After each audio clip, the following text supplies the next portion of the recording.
on divorce court. I'm here today because my dog has come between me and my girlfriend.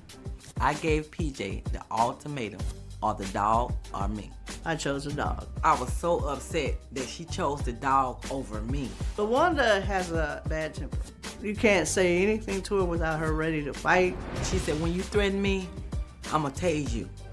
I would like to continue our relationship. I don't never want to see that dog again. Divorce court is now in session. Good day, ladies and gentlemen. I'm here today with Peggy P.J. Jackson and LaWanda Jackson. You two have been together for 5 years, but you do not want to be together anymore. There has been an interloper in your union. Ms. Jackson, I'm going to call you, since you're both Ms. Jackson, I'm going to call you P.J. and you LaWanda. You okay with that? Yes, ma'am. P.J., why don't you tell me what happened? Well, it started with my dog, Duffy. What kind of dog is Duffy? Duffy is a 24-pound West Highland White Terrier. Oh! Yeah, that's I'm a Duffy. dog person. That ain't cute. Very, very cute. Okay, so we weren't living together, but I was living in Augusta. She was living in Atlanta. I decided to move from Augusta to Atlanta to be with her. And I told her before I moved that I wanted to get a dog. Mm-hmm. And she said, okay, you can have one dog. So about 6 months into, after we moved in together, 6 months in, I got Duffy. And ever since I brought him into the house, her whole attitude changed toward me. Every time the dog would move, like would get on the couch, she would throw things at the dog to make him get off the couch. You throwing stuff at Duffy? No, I didn't. PJ loved the dog more than she loved herself, you know. And she just went to the extreme with the dog. You know, the dog done start eating out of the plate that we eat out of. You washing the dog in the sink that I wash dishes out of. And it was just too much. She just went to the extreme with the dog. But it was just your attitude, your whole attitude. Well, tell me, what was her attitude towards the dog? She's saying that I could get the dog, but when I brought the dog in, it was like, why did you bring this dog here? Well, that's what we agreed on. Mm-hmm. Okay, but she said, no, I didn't agree to that. You didn't tell me that you were going to get the dog then, because I didn't tell her that that day that I was going to get the dog. We were sleeping in the same room, but because of Duffy likes to get into bed, she doesn't want him to get into bed. Well, sleep in the bed. That's right. Sleep in the bed. So I moved out of the room to go. He's not a human being. He's an animal. Hold up, PJ. Yes. You mean to tell me you got a dog, didn't quite tell her about it, and let the dog sleep in the bed, and she says, I don't want the dog in the bed. I mean, I talk about there's too much going on. That's just too much. You know what I mean? You know, if she don't want her in her personal space, you actually moved out to sleep with the dog as opposed to her. And she know how I feel about the dog. And don't you think that's a little deep? It's a little deep, but it's just she loved the dog. Just be honest. Tell the truth. You love the dog. Say it. Yeah, I love the dog. Okay, but her attitude is what makes me not want to sleep in the same bed with her. How she treated me. Yeah, because you want to put the dog in the middle. Give me an example of what she's done. She's already said you wash the dog in the kitchen sink. She said that already. What else do you do? If I go to work and I call her and I say, okay, can you just let the dog out for me? She's like, that's your dog, that's your responsibility. We're supposed to be partners in a relationship. But another thing with her is she has her things that she likes to do. She likes to go out, she likes to party, she likes to spend time with her friends and stuff. Yes, I do. And and my dog is my comfort. So her friends are her comfort, my dog is my comfort. So I enjoy being, and I don't see why do you want me to give up the dog? Like animals? Is that it? I don't like animals, but I don't mistreat them. Mm-hmm. You know, I go along with it. Just like when she's at work, she calls and say, "You gonna take my dog out?" I said, "Yeah, PJ, I take the dog." I goes in the room and open the door. I said, "Come on, Duffy, you want something to eat to go out?" Duffy look at me like, I said, "Guess what? You wait on PJ to get home, cause I'm not gonna do it." So when she come home, she said, well, kind of like a dog doesn't understand if you say, hey, do you want to do this? You can say, come, and they'll do that. You don't tell the dog to come. You know what I'm saying? Yeah, I know exactly what you're saying. But this dog ain't like, he got normal sense. When I goes in there, and I try to be nice. I say, hey, Duffy, you want to go out there? I said, you want to go out to use it? He's scared of you. You keep throwing things at him. If you keep throwing things at him, will you do you throw things at Yes, Duffy? I throw my keys at him because I come home from work and he's on my couch in the window. And look like when I walk up, they open the door, look like the dog will jump down and take out run. He just laying like that, this PJ couch. And I say, and I throw something at him. I think you're inferring a whole lot of attitude that the dog really doesn't have. I mean, like dogs don't. I'm on this couch like it's mine. No, a cat maybe. Cat will give you attitude, but not. Dogs aren't like that. Not only that, he brought a cat in the house. Tried to make me think I'm crazy. My blood pressure went up sky high. So what happened when the dog brought the cat in the house? No, the cat was in my bed. When I walked in the room and turned the light on, the cat was in my bed. I went to screaming and hollering, ran to PJ, a cat in the house, cat in the house. PJ looked at me, oh, ain't no cat in here, like I'm crazy. I know I saw a cat.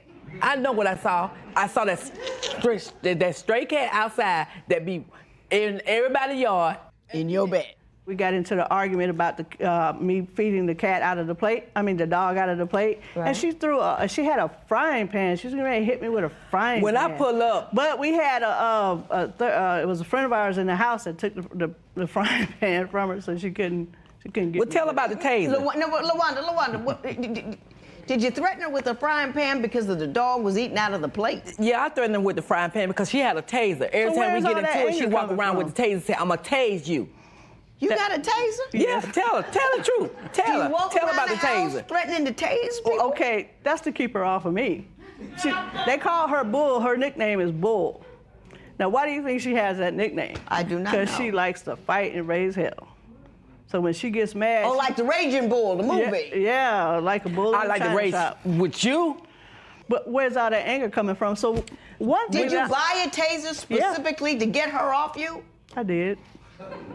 So I told you, what I tell you, if you tase me and I go down, you better pray I don't get up. Now, LaWanda, let's take a minute. Now, I think I understand what the problem is with the dog. I think we got a little anger issue over here. Okay. The taser, I do not think was a good resolution, but we'll skip that for right now. I understand, PJ, that LaWanda goes out a lot, she's partying, and you feel like that's happening too much. So I want to talk about that. Why didn't you tell me all this before I moved from Augusta to Atlanta to be with you? You loved me. Okay, I love you. You still love me? Do you love me? Do you love me? But look at me right now. Look at me right now. Look at me in my eyes and tell me you don't love me. I'm talking to the judge right now. No.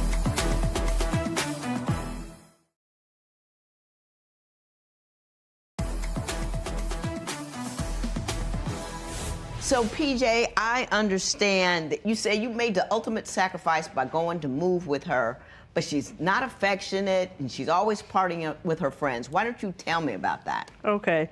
I'm the romantic type. Mm-hmm. I like to give back rubs. Don't even look like that. LaWanda, hang on. Go ahead, PJ. Give me a back rub. PJ, massage my feet. PJ this, PJ that. I try to accommodate her. On special occasions, I buy her gifts, jewelry, birthdays, Christmas. I'm over the top. What does she do?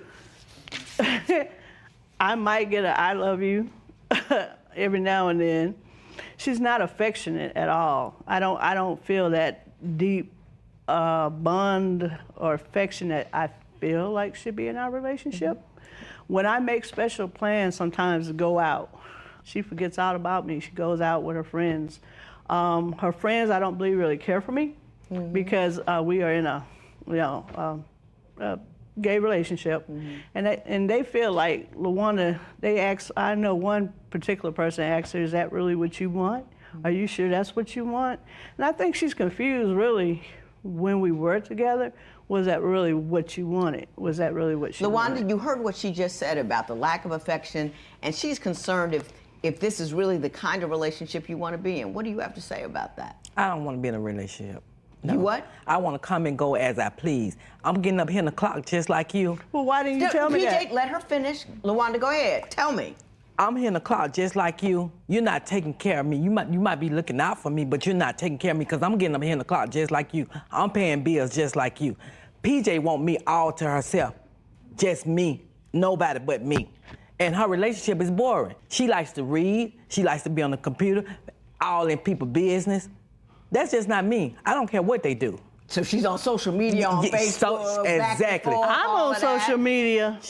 Baby. Oh no! Don't you even go there, because I don't love nothing but Facebook. That's and all you know say it. on A selfie here, a selfie there. We could go out to eat here on Facebook. Hang on. You say she's very controlling. She's always tracking you and tracing you. Give me some examples that would show me how controlling she really is. Okay, a prime example: a tracker device on my phone. She put one on there? Yes, she put one on my phone. How did you find out? I went to Metro PCS, and they told me and showed it to me. Did you put a tracking device on her phone, PJ? I did. Why did you do that? Like I said, we have what I thought was a relationship. And she's staying out past 2 a.m. in the morning. I'm grown. Okay, but if we're in a relationship, where are you at after 2 a.m. in the morning? Party. 3 in the morning, 4 in the morning. That's my point. That's exactly my point. So why? Hey. Why didn't you tell me all this before I moved from Augusta to Atlanta to be with you? You loved me. Okay, I love you. You still love me? Do you love me? Do you love me? But look at me right now. Look at me right now. Look at me in my eyes and tell me you don't love me. I'm talking to the judge right now. No. The judge wants you to look at me. No. I usually don't let that go on, but I enjoyed that one.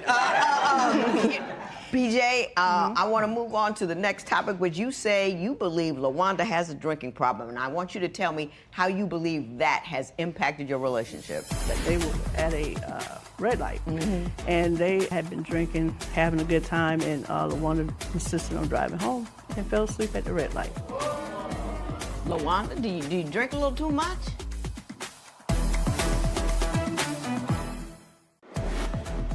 How would you feel if your partner loved their pet more than you? Tell us what you think at facebook.com/Divorce Court. Divorce Court will be right back.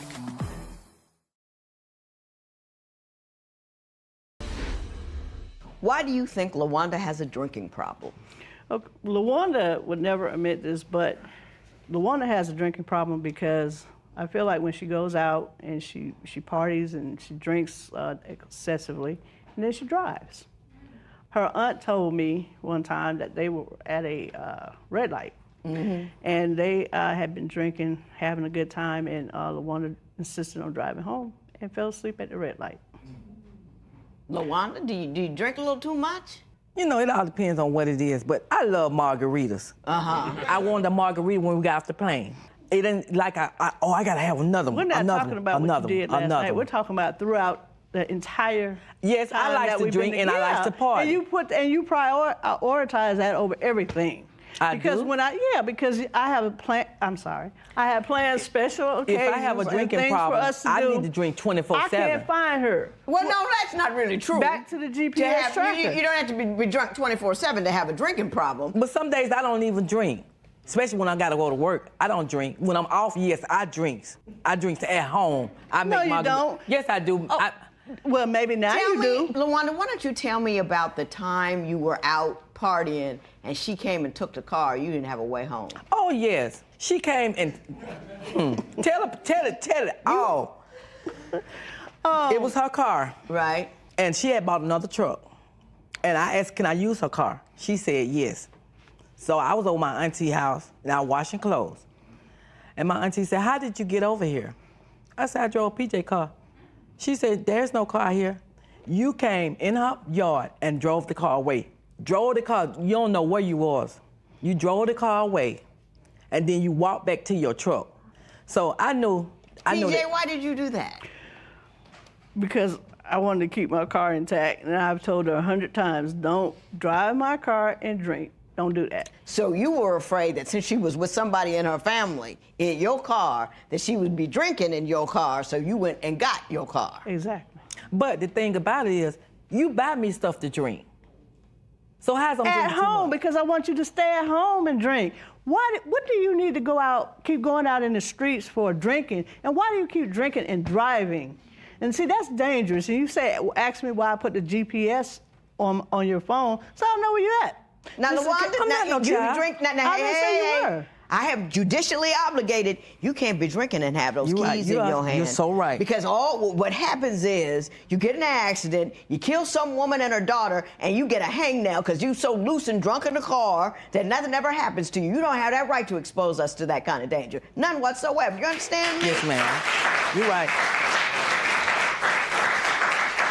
That ain't got nothing to do with controlling. That's illegal, immoral. It's just wrong on every level, and then some. Okay. So you guys are done with one another? Yeah. We're cool. You cool? Mm-hmm. Well, my understanding is, friends. PJ, you want $800 in outstanding bills, but LaWanda, you say she actually owes you $1,200. Exactly. So you're going to explain that to me, and I'll tell you how I will resolve that matter. When is it okay to put a tracking app on your partner's phone? Share your opinion on Twitter and Instagram at Divorce Court. Divorce Court will be right back.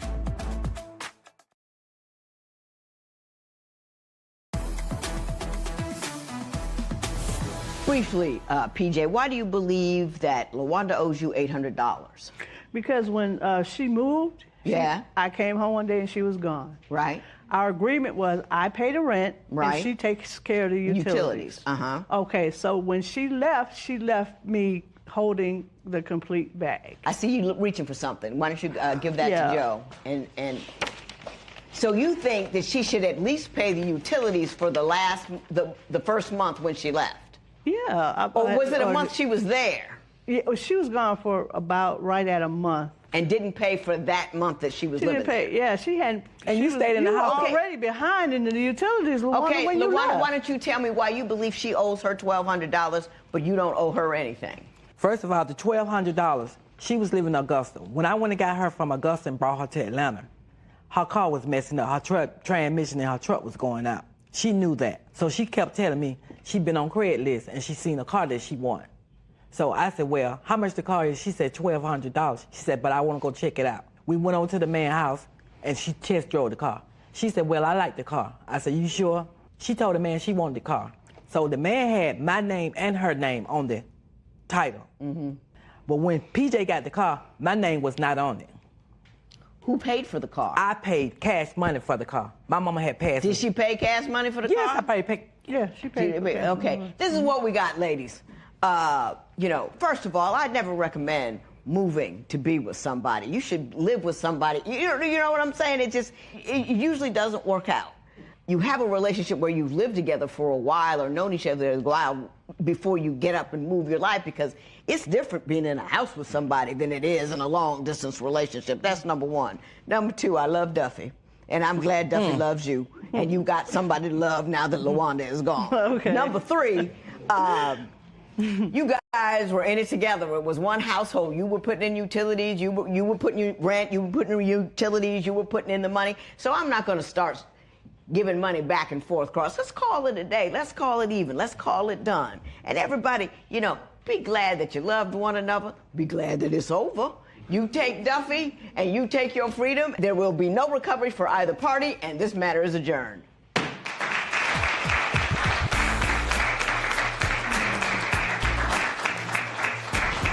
I'm done with it. I'm done with the relationship. We friends.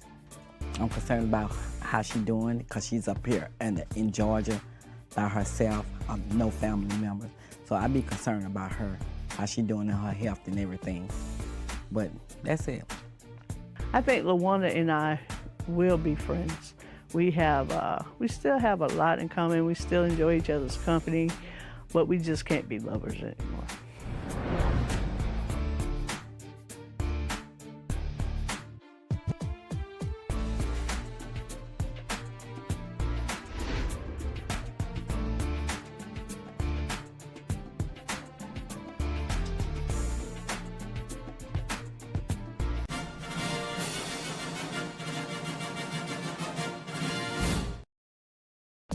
Today on Divorce Court. After 15 years of dedicating my life to my husband, Sean, I'm just done with it. I just can't trust him, and he just can't hold down a full-time job. She cheated in the past, and she hides stuff from me? It's just been so many years of just not knowing who he is anymore, and I just feel like we've both grown apart. Sean's goals were to be a professional athlete, and I feel like a family and a wife weren't included in that vision. I feel like a person who loves you and cares about you will not cause you to become somebody that you dislike. Divorce court is now in session. Good day, ladies and gentlemen. I'm here today with Erica Jefferson and Sean Jefferson. Joe, the two of them have been together for 15 years, married for 11. Ms. Jefferson, you're only 28. Mr. Jefferson, you are 32. You don't want to be married anymore. You have 4 children together. I'm going to start with you, Mrs. Jefferson. Why don't you tell me a little bit about how you got together and why we're here today? Okay, Your Honor. Sean and I met in our neighborhood when I was 12. And when I first met him, I just knew that he was going to be my husband. I knew right away. And we ended up having our first child. And we got married when I was 17 with my parents' blessing. Uh-huh. And then just after that, you know, things just kind of went downhill. Okay. Mr. Jefferson, is that an accurate story about how you two got together? Yes, it's the truth. Was it love at first sight for you as well? Or did she have to work on you a little bit? Work on me. Yeah, okay. And how long did she work on you till you decided she was the one? Did you know before the baby? Yes. You knew before the first baby? Okay. When you say things just went downhill, what do you mean? Well, I just thought that it was going to be our happily ever after, Your Honor. So I thought that we were going to be together forever, basically. Mm-hmm. And then I found out that I couldn't trust him.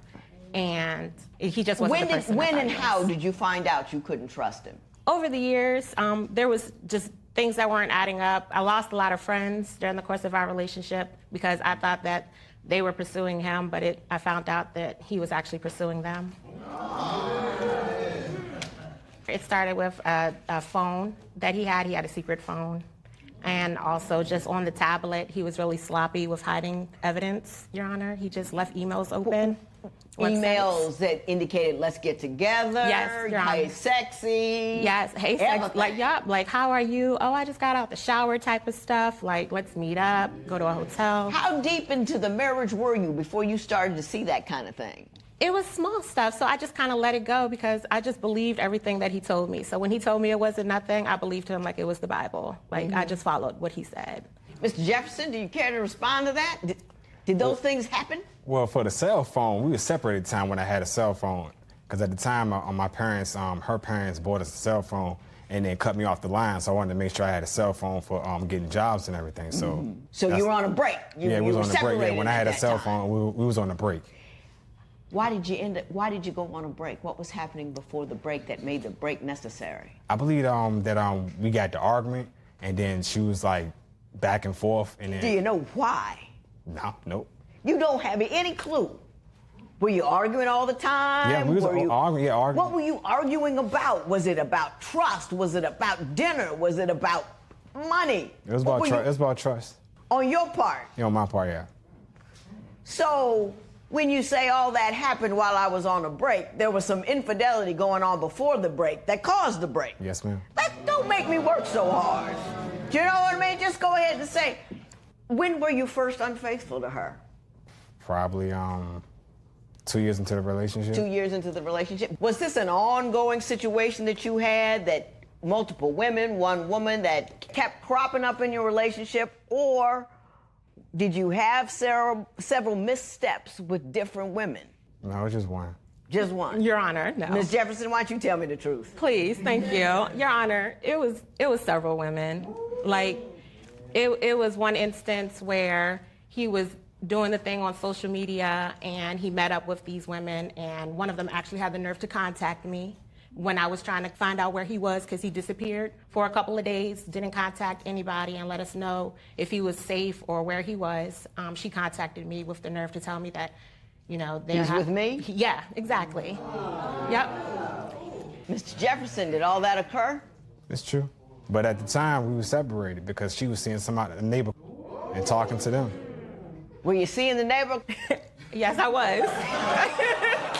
And but Your Honor, that was after years of him lying to me and already cheating on me, and I felt like enough was enough. And yes, we were separated at that time. So you were separated in such a way that you felt that you had the right to see other people, right? Yes, Your Honor. At one of the times that we were separated during my lowest moments, I did step out, and then at that time, it made me dislike myself as a person even more. And then that's when I started feeling like, well, maybe we're not meant to be together. Mr. Jefferson, why do you think you ended up getting separated? Is it that you don't know, or you just don't want to cop to it? Nah, Because I'm feeling like you just don't want to cop to it. No, it's the truth. Stuff happens. It's my fault. I mean, I apologize. It's my fault. You know what I'm saying? I guess the question then becomes, do you want to let it go now? You're in here on a divorce proceeding. Do you want this to be the end of it? No, I don't want to let it go. She wanted to let it go. We got 4 kids, so I'm not trying to let it go. You're not trying to let it go? Nope. What are you trying to do? Trying to work on it. What do you think needs to happen in order for it to work out? Building our trust. Building on your trust. Yes. And who needs to work on that part the most? Me. Okay. I know you got married young, so I want to talk about what you expected as far as the roles were concerned and if your expectations were realistic.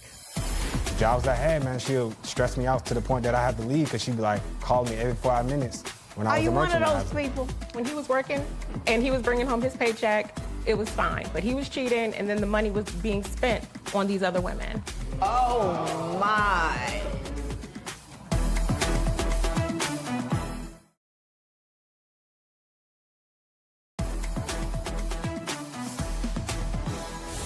You said something in your paperwork that just broke my heart, and I want to read it to you. You said, after Sean came back from school, he was a completely different person. He wasn't as awesome as I pictured him to be. Tell me about who he was when he came back. Well, when we had our first son, he was in college, and he was playing on the basketball team at the school he was going to.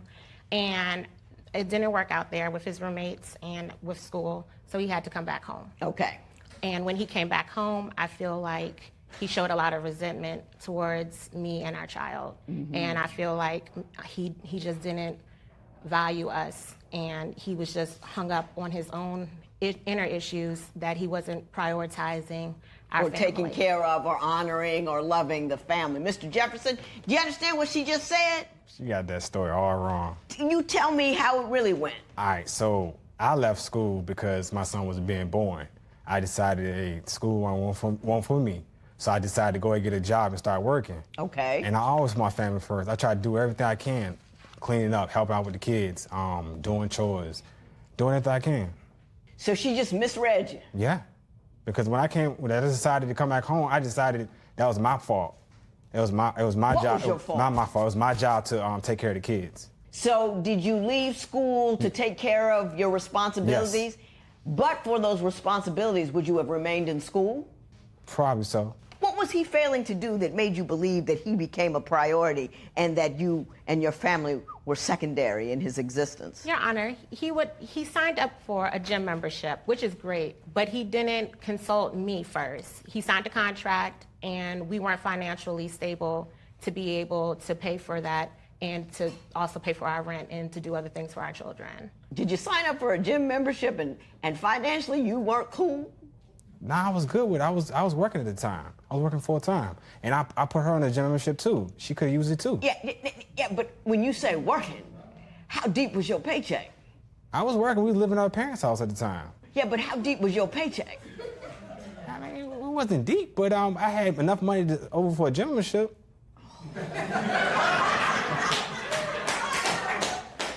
Just because you can manage to pay for something doesn't mean you can't afford it. And here's what she was saying. That was a very self-centered thing to do, because if you're living in somebody's parents' house, you don't have your own home. You're not providing a roof. She wanted her own home. She wanted a roof. She wanted to have a couple extra dollars in the bank if somebody needed braces or if somebody needed, something, and you're taking care of a gym membership. The Pampers all taken care of, the clothes. You don't have anything extra in the bank. You don't have a deposit for your own apartment, but you're looking good. Do you see how she feels about that? I understand what you're saying. Yes, ma'am. That wasn't a fatherly, husbandly decision. That was a young man decision. Yeah, I mean, at the time, I didn't think about it, but now I do. You know, I understand. So could you go one step further with me and thinking, since I thought that was rational and reasonable at the time, that maybe my entire thought process was such that she felt abandoned and secondary because I wasn't thinking my priorities weren't straight. Can you walk with me that far? I understand, yes, ma'am. I understand. You with me? Yes. Because that's what happened. I understand. Whether you believe it or not. Yeah. That's what happened. You say he doesn't have much of a work ethic. I want you to tell me about that, because that, to me, is something a person can cure. I know this is an unusual circumstance. It's an odd place to be. Nobody wants to beg publicly, but if I was about to lose my wife, who's gonna walk off with the 4 kids, I would be a little more sprightly in my responses and a little more, give me something.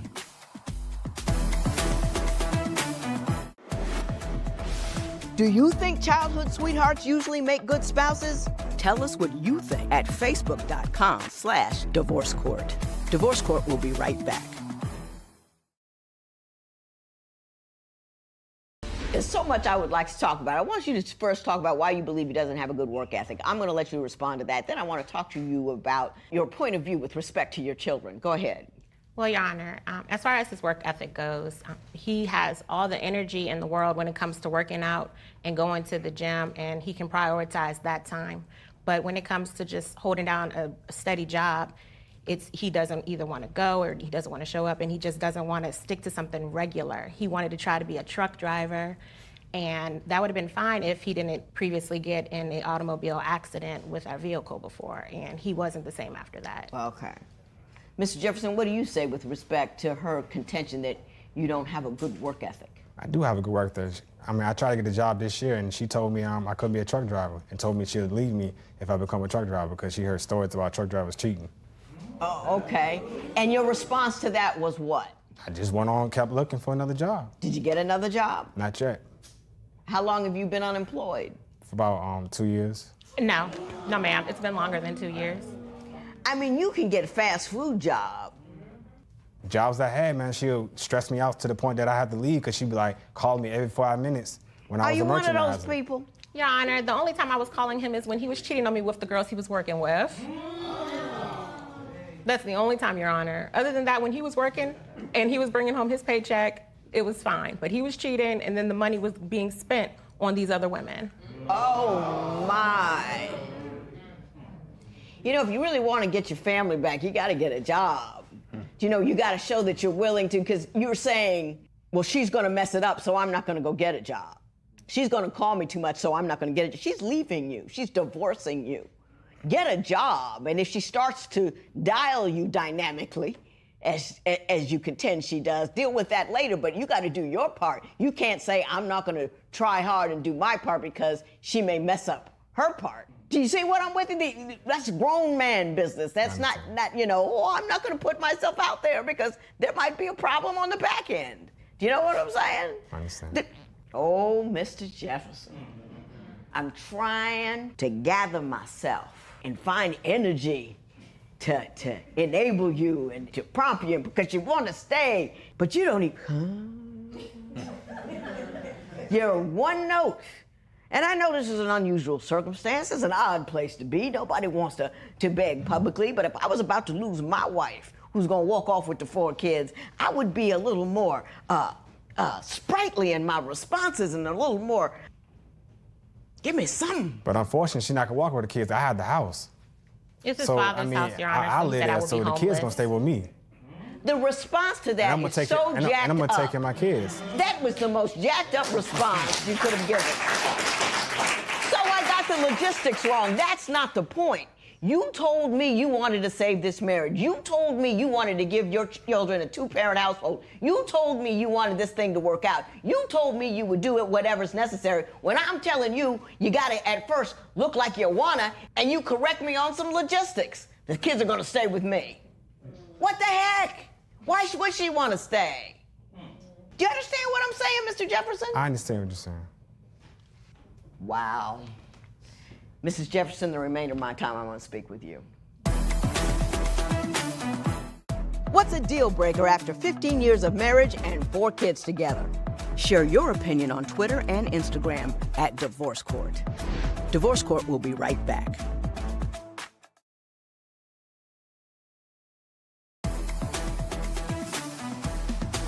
Mrs. Jefferson, you want $285 for the cost of a 3-night stay in a hotel. Why don't you explain that to me? Your Honor. It doesn't seem much to want after 15 years, but let me figure out why she wants it. Your Honor, my favorite place in the whole wide world is the beach. And one of the times where he decided to leave and disappear, he took another woman on a trip to the beach. And he spent that money on her, and they stayed at a hotel room. And I had the pleasure of seeing the photos of them together. And you say he spent that money?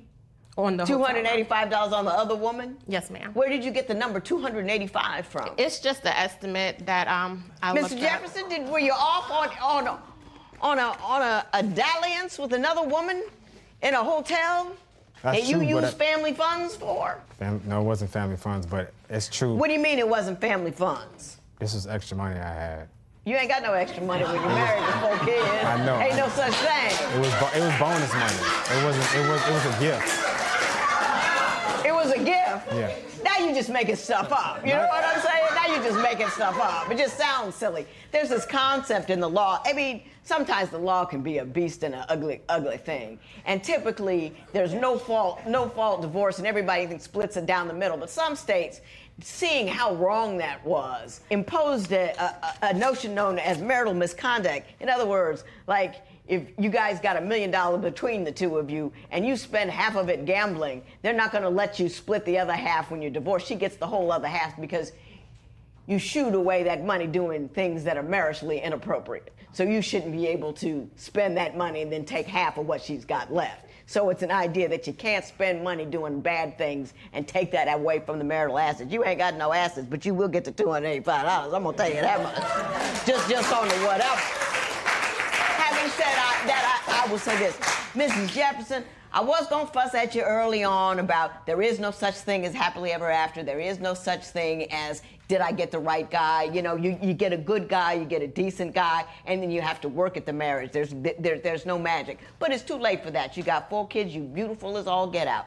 What you need to do is make sure that you are focused on your educational and employment situation, yes, so you and your children can be fine. Always make sure he pays his child support, because you're going to go upward and onward and forward. He's not to be trusted. He doesn't have the character that is necessary to be a good husband. He just doesn't. He does what he wants, when he wants, and he doesn't, even in the throes of a divorce that he says he doesn't want, he doesn't come in here and come clean and come correct and come hard and come willingly. He's over there, you know, hemming and hawing and not telling the truth, and we were on a break and can't say, hey, I was a bad dude, but I'm better now. So you're better off. $285 isn't much to get started with, but child support, child support, child support. Get a gig, get a gig, get a gig. Always allow him to see his children. Yes, always encourage that relationship between him, and you need to be a better person. This matter is adjourned. $285 in favor of Mrs. Johnson.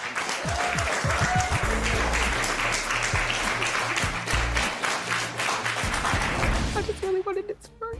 But I've invested so much time and effort into it, and then nothing's gotten better. Nothing's changed. I hate the person that I've become over time, and I'm working on trying to rebuild myself. And I'm working on just helping him too. I'm always motivate him. I'm always gonna be in his corner.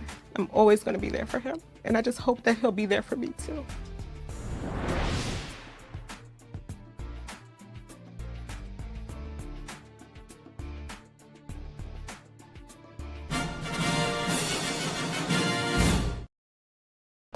Today on Divorce Court. When people look at me, they look at me for a visual image, and that's part of my brand. And I feel like my man should be a reflection of that.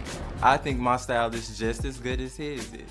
Samir is very bossy, controlling. He needs to accept his man for what he is. I want him to look like how I look. I drip sauce and pop flavor. I need him to be the Kanye to my Kim. Divorce Court is now in session. Good day, ladies and gentlemen. I'm here today with Tamarick Johnson and Cedric Lloyd. The two of you have been together for about a year, engaged for 6 months, but you're not quite sure if you're going to get married. That's why you came before me before your vows.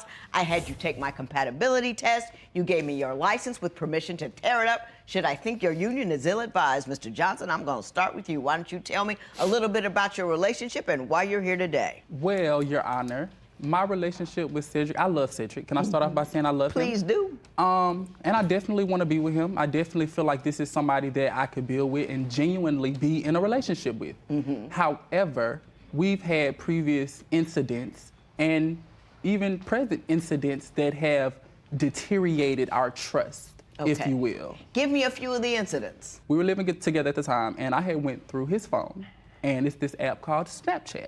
Now, on Snapchat, you can have conversations with people, send pictures and videos and all of these things, but it leaves no proof of... Because it goes away. Right, basically. So I seen a name that made me a little curious on who the dude was. So I asked him, hey, Cedric, who is this guy? Immediately, he lied, and he said that the dude worked with him. Now, mind you, at this particular point, Cedric had 2 jobs, and I was very familiar with all the co-workers that he worked with on both jobs. You know what I'm saying? Because I brought him lunch frequently, I picked him up and dropped him off at work frequently. So you knew who was who? Correct. So when he told me that the dude worked with him, I immediately knew he was lying, but I had no proof. So I couldn't prosecute him without my proof. I had to get my proof first. So the way my God worked, I had prayed about it, Your Honor. I say, God, listen. I say, I'm serious though, Your Honor. I say, God, listen. I say, Lord, please show me because it's unsettling in my spirit. So the way it worked and the way God worked, he had woke me up one morning with a message on Facebook from an unknown person. And the person tells me, they say, are you aware, the message reads, are you aware that your man is messing with my man? Now listen, immediately, I said, listen, call me, baby, because this ain't no conversation that we need to be having via text message. Call me, baby. Call me. So the boy, Your Honor, he calls me and he gives me all the information. He tells me, Cedric had been messing with his boyfriend. He said that they never worked together, that the boy worked in another branch, and that he used to transfer clients to Cedric's job, and that's how we met. Now, the boy did inform me, mind you, he told me a whole bunch of things that Cedric said the boy told him, which I knew was true because these were only things that could be validated from my man. So the boy told me that Cedric told the boy I was from Florida. We were living together at the time. He said that Cedric told the boy that he wanted to move out with me and move in with him. Mr. Lloyd, did all that happen? Yes, Your Honor. It did all happen. But let me tell you the reason why I did it, though. So a couple of days before, he found out, I had his phone and I was going through his phone. And I looked and I seen that somebody had sent him a message, and it was just I could tell it was another dude that I didn't know. It was an unfamiliar name.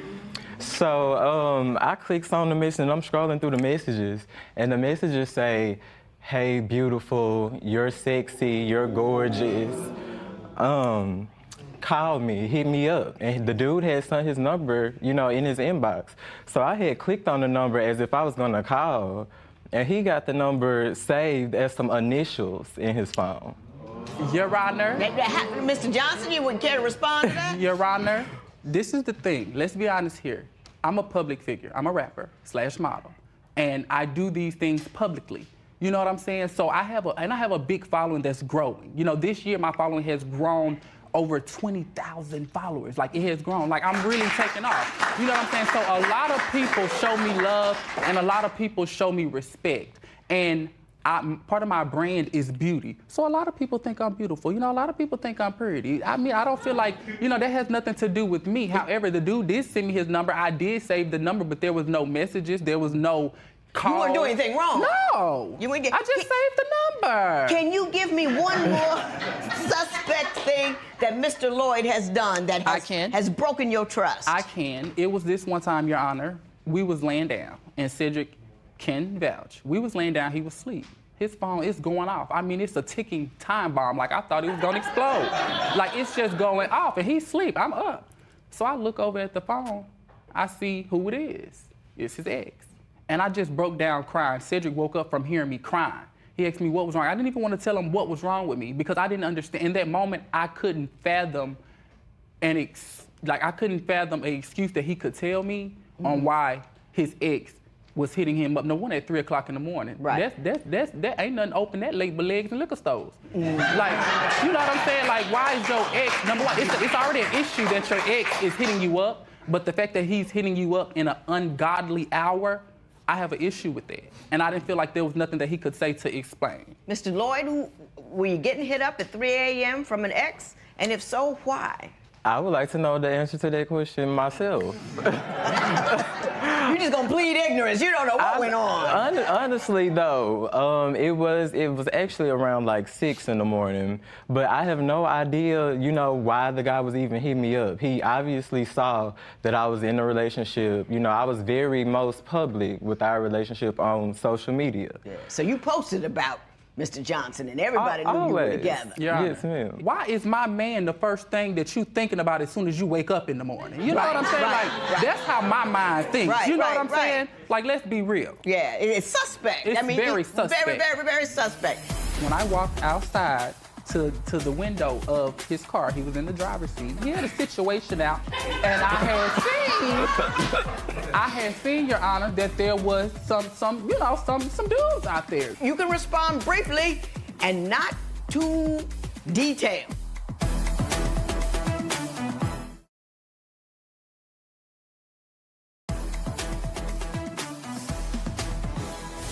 So, Mr. Lloyd, you say Mr. Johnson is controlling. Why don't you tell me a story or two that would illuminate that? Well, Your Honor, to me, he tries to control the way I dress, for one. He says that he wants me to, quote unquote, match his fly. So, Is he failing in the fly department? Your Honor, this is the thing with Cedric. Going back to me being a public figure, I'm a brand. And I'm really, like, I have to move and do and say and speak in a certain type of way, like, because people are legitimately watching me for certain things. And my visual image is one of those things. I'm not saying that Cedric can't dress, but I pops flavor and I drip sauce everywhere. You know what I'm saying? Like, anytime I step out, I'm popping flavor, I'm dripping sauce. They already know I'm coming through, shutting it down. I just want my man to be a reflection of that. Like, when they see him, can he be the Kanye to my Kim? Like, can I get that? Like, I don't feel like that's controlling. I don't feel like that's asking for much. Now Mr. Lloyd, he just wants you to pop some flavor. And drip some Some sauce. And I drip sauce, too. Do you understand what he's looking for? I mean, I'm not, because I think you look, both of y'all dress better than I do. I can't look that good in regular stuff. I don't know how to, I have no flavor to pop. But Your Honor, also, like, another reason why I say he's controlling is this was about six months ago. We were on our way back from one of his performances. We're on our way back to the house, and I really had to potty really bad. And so I decided to stop at a store, at like a little convenience store or whatever, so I can go use the bathroom. I get out the car, and the bathroom is completely full. It's like 100 people at the gas station. So I decide, okay, you know what? I got a cup in my car, and I'm a man. I'm finna go up in this car. So, you know, I went in the car. And he comes up asking me, what you in here doing? Why you zipping up your pants up? Your Honor, Mr. Johnson, you recall that incident? I felt like when I walked outside to the window of his car, he was in the driver's seat, and he did have a cup with his junk situation out. Yeah, out. with a situation. His situation, Your Honor, he had a situation out, and he was peeing in the cup. But I had noticed unexpectedly that he had a minor erection.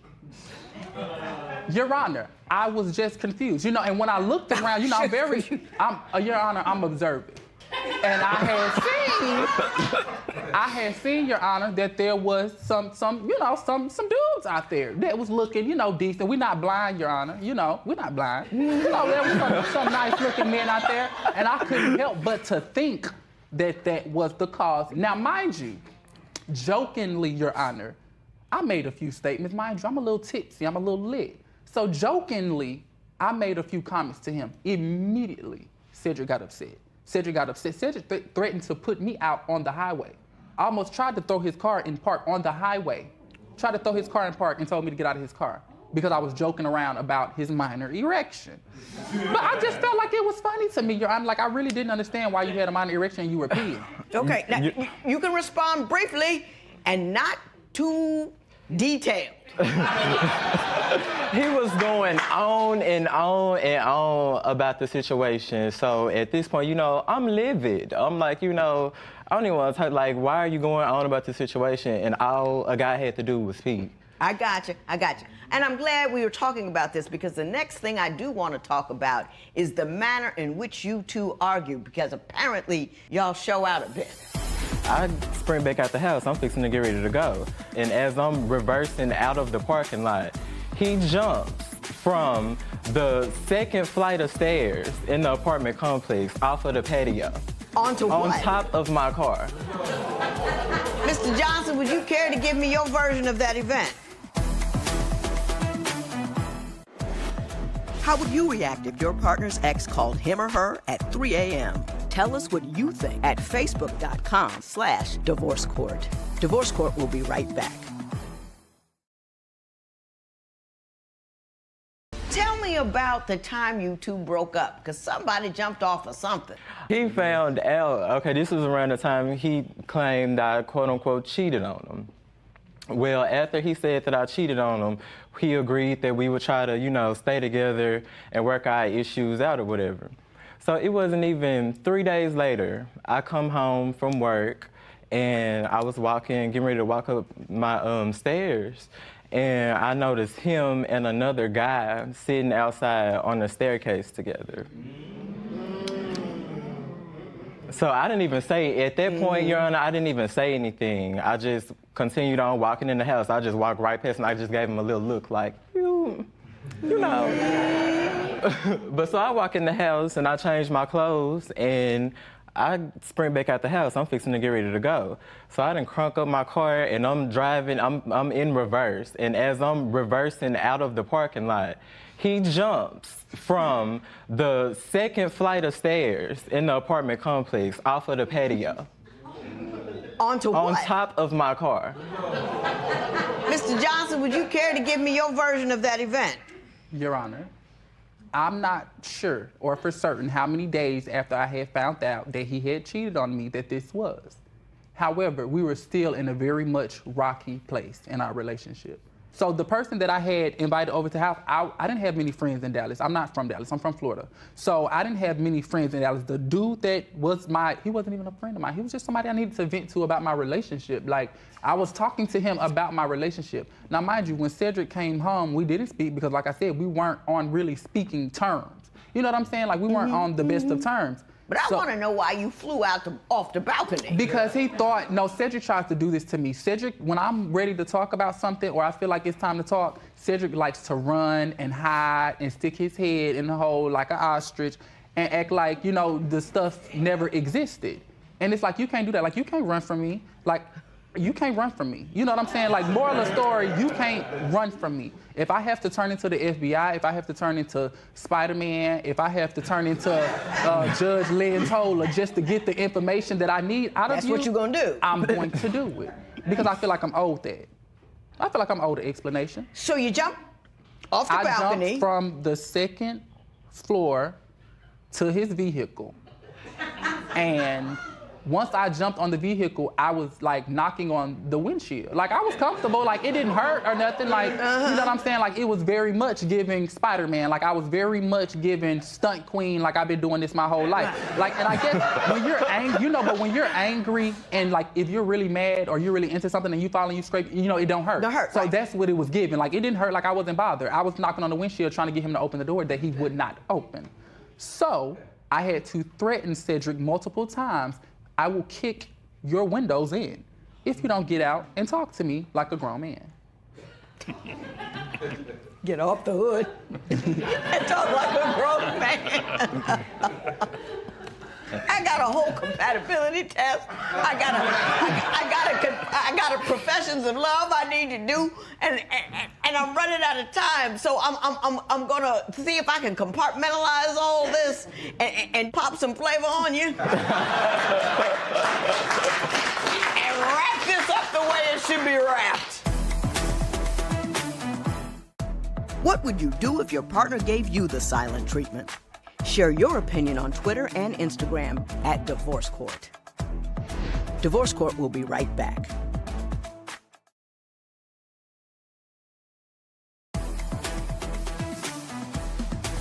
I just had to remind myself, we are here on a Before Your Vows. We've talked about all the lumps and the bumps and the bumpy roads, but I want you to give me 30 seconds, and just 30 seconds, Mr.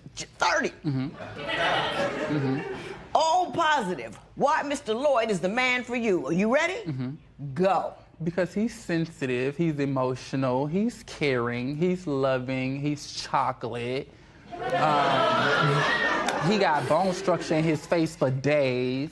And he's really genuine. I feel like he authentically loves me. For me, I don't feel like I have to put on a charade. I don't feel like I have to be a character. I feel like I could come out of all this or put it all on and he gonna love me either way. Either way. You know, I feel Lovely. like he's genuine. You get an A for that one. Mr. Lloyd? The bar has been set pretty high. 30 seconds. Why Mr. Johnson is the man for you. Go. I love Samir. He everything to me. He's been there during times when I needed him the most. You know, this is my first time being engaged. I've never been engaged with somebody before, so that's how I know that this man right here is the man for me. He just, the love is just unconditional. I'm pretty. What? You forgot to say I'm pretty. He is Tell pretty. him he's pretty. He's pretty. He knows he's pretty. You beautiful, babe. I like you two. I think you two fit together. I think you just, ooh, like that. You got one problem, though, is that you're running on how you feel all the time, and you never stop to assess the situation logically. And just because you're fabulous don't mean you can't be factual, too. And all I'm trying to say is this. Let the emotions ride a little, pop and flash on the outside, but when you come home, bring it down and bring it together. You're not quite ready to be married. So I'm gonna slide this marriage certificate off the table and take it with me. But give it time to grow into it, manly and stably. And flash on, brothers. Flash on. This matter is adjourned.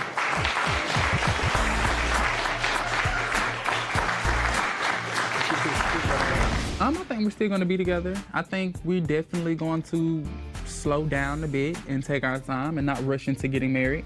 But I definitely feel like we're going to continue to build our relationship, definitely. Definitely. I love him still the same. We just maybe won't get married so soon, but we're definitely going to continue, engaged.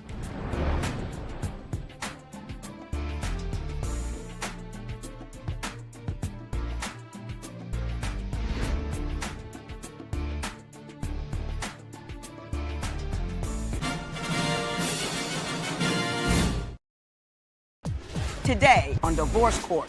I don't want to be just the other girl. Like, I'm too old now. I've been married, grandkids and everything. It's time for me to sit down. I want the judge to tell Sheree to grow up and act her age. You can't wear booty shorts at 45 years old. You got grandkids.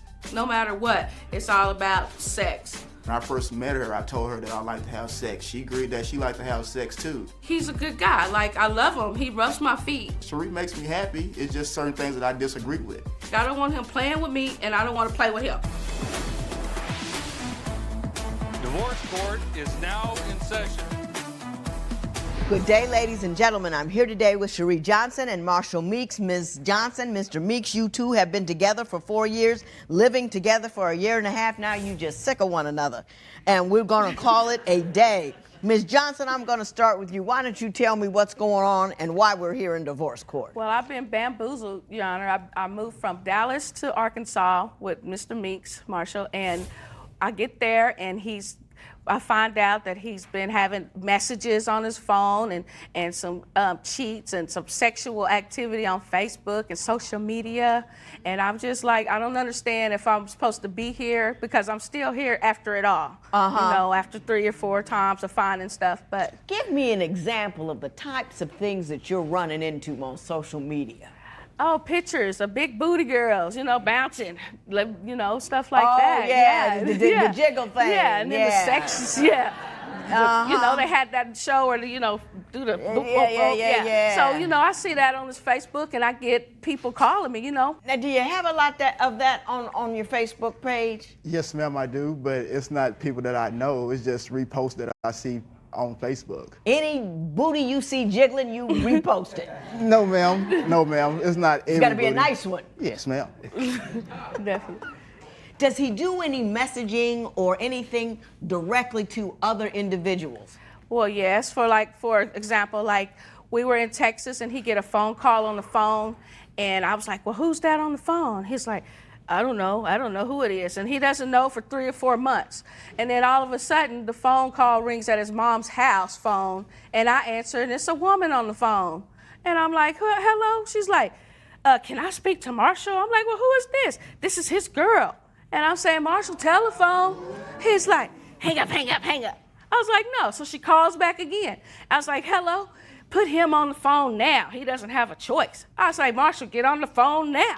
So I'm just so upset because he didn't know who this woman was 3 months prior. He doesn't know her. That's what he claimed. Yeah, anyway. He doesn't know her, but she has the house phone, his mom and dad's house phone, not a cell phone. And then another time she calls right in the middle, we're getting home for the New Year's. You know, New Year's, we're about to get naked. The phone rings. I wasn't ready for that. The phone rings, and it's the same name. And I'm put my short pants back in my legs. I'm going back over here in the dark because upstairs it's totally dark if the lights are out. He's like, what's wrong with you? Oh, that's that girl you don't know. She's calling us at midnight. Do you know who this girl you don't know is? Your Honor, I've been knowing who the girl is. The only difference is I answer the phone. She just don't answer the phone when guys call her phone. So are you seeing this woman? No. What No, was ma'am. she calling you for? Nothing. She was just calling to say Happy New Year's. I answered the phone in front of her. Well, I she's didn't- been calling to say Happy New Year's for months. No, ma'am. No, ma'am. Right. Well, what were the other calls for? What she's talking about is stuff from Facebook. Like, this person doesn't even stay anywhere close near us. So it's a Facebook conversation, but she have Facebook conversation with guys all the time. What kind of conversation you having on social media that upsets her? What's going on? Are they sexual in nature? No, ma'am. It's nothing sexual. I object. I object. Give me an example. Tell me where he's lying. On his page, on my phone that I have, it's a picture and it says, who has the best, you know, stuff, you know? And it's got a picture of this lady. You have it on your phone? Yeah, I do. And it's on his page that he says that he doesn't have. You know, with that being said, though, I don't know who it is. But it is on your page. Yes, See I his got a name lot at of the pictures top? on my page. Ooh, that's what I said. Huh? Slide to that way. Yeah. Yeah, I That's think his she's page. being extra, Your Honor. Huh? Extra. I think she's being extra because I don't even notice That's people. extra. That's a whole lot of extra. Uh-huh. Do you talk to women as well on those things, or it's just the posting of the pictures? It's just the posting of a picture. I don't even know How who else old are going on. you? I'm 32. And that still happens in your 30s. Yes, ma'am. I don't see anything wrong with posting pictures that I don't even know who they are. Okay, what do you think the problem is in your relationship? We have Because she's leaving you. Because it's a She's whole sick bunch of of different you. problems. Huh? Yeah, I mean, that could probably go both ways, Your Honor, because Is she doing sexually inappropriate stuff? yes, ma'am. Tell me about All it. the time. She go out, stay out all night long. I don't know where she is. She don't answer my phone calls or text message. And then when she come home the next morning, she's drunk. I'm not all the way drunk. Not all the way, just No. part way drunk. By the time I drove home, I sobered up. By the time you sober up, but how do I know what she was doing the whole time she was out at night? Do when you she don't believe answer me? she was cheating on you? I do, Your Honor. Okay. Have you cheated on her? No, not while we was together, Your Honor. Ms. Johnson, would you care to disabuse me of that notion? Yes, ma'am. He has cheated on me, I believe. For instance, when that phone call came through that night, I left for 2 weeks. And in the 2 weeks that I left, I wasn't answering the phone or whatever, and he comes to get me. Like, that's never happened to me. That was a big deal. Like, you came to get me, that means you must still love me. Right. Well, when he walks in, he smells like sex. He smells like sex. Yes. And it's midnight at night, and he walks in, and I'm missing him so much, and I'm thinking I'm tripping. Like, I'm tripping. To myself, I think I'm tripping. I think you're tripping a little bit myself. But Ms. Johnson, hang on. Mr. Meeks, do you know the circumstances about which she speaks? She left for 2 weeks. The whole 2 weeks that she left, I was calling her family members, trying to find out where she was, trying to plead with her to get her to come back home. And then I get a phone call saying that she left me and went to her ex-boyfriend's house. No. So, were you at all dealing with other women while those 2 weeks went by? No, ma'am. I dealt with one woman, I did, and I told her about it. When was that? It was probably after that. March 16th. It was probably, no. She knows the date. No, she doesn't know the date. It was probably about 7 days after she had left, after I kept on calling, and then I got a phone call saying that she was at her ex house. But, Your Honor, I left him because of a woman calling the phone. And if he loved me so much, why would you go be with a whole nother woman? Mr. Meeks, let me ask you this. You be honest with me. Are you running around on her a little bit? No, I'm not. You're not having sex with any other woman? No So other ever woman. since you've been with her, those last, how long has it been? 4 years. Never not one cheat in those 4 years. Never, not once. The only time that she can say that I cheated, or when she say that I cheated, is when she left the house. So you were on a break, according to you. Right. Well, that according to her too. She left and went to her ex-boyfriend's house. Ex-boyfriend's house. She was on a break too. Exactly. I don't believe that. I'm going to get off the real life cheating, and I'm going to take a look at your electronic porn life to see how that stands. She have the password to my phone, so she can go in anytime she wants to. You don't have your but fingerprint? She don't have my fingerprint, but the way I knew that she was going in my phone with my fingerprint, because one night I changed my fingerprint to my toe print. So when she tried to use my finger to get off of my phone, she couldn't, so she waked me up and say, oh, so now you don't change your password to your phone.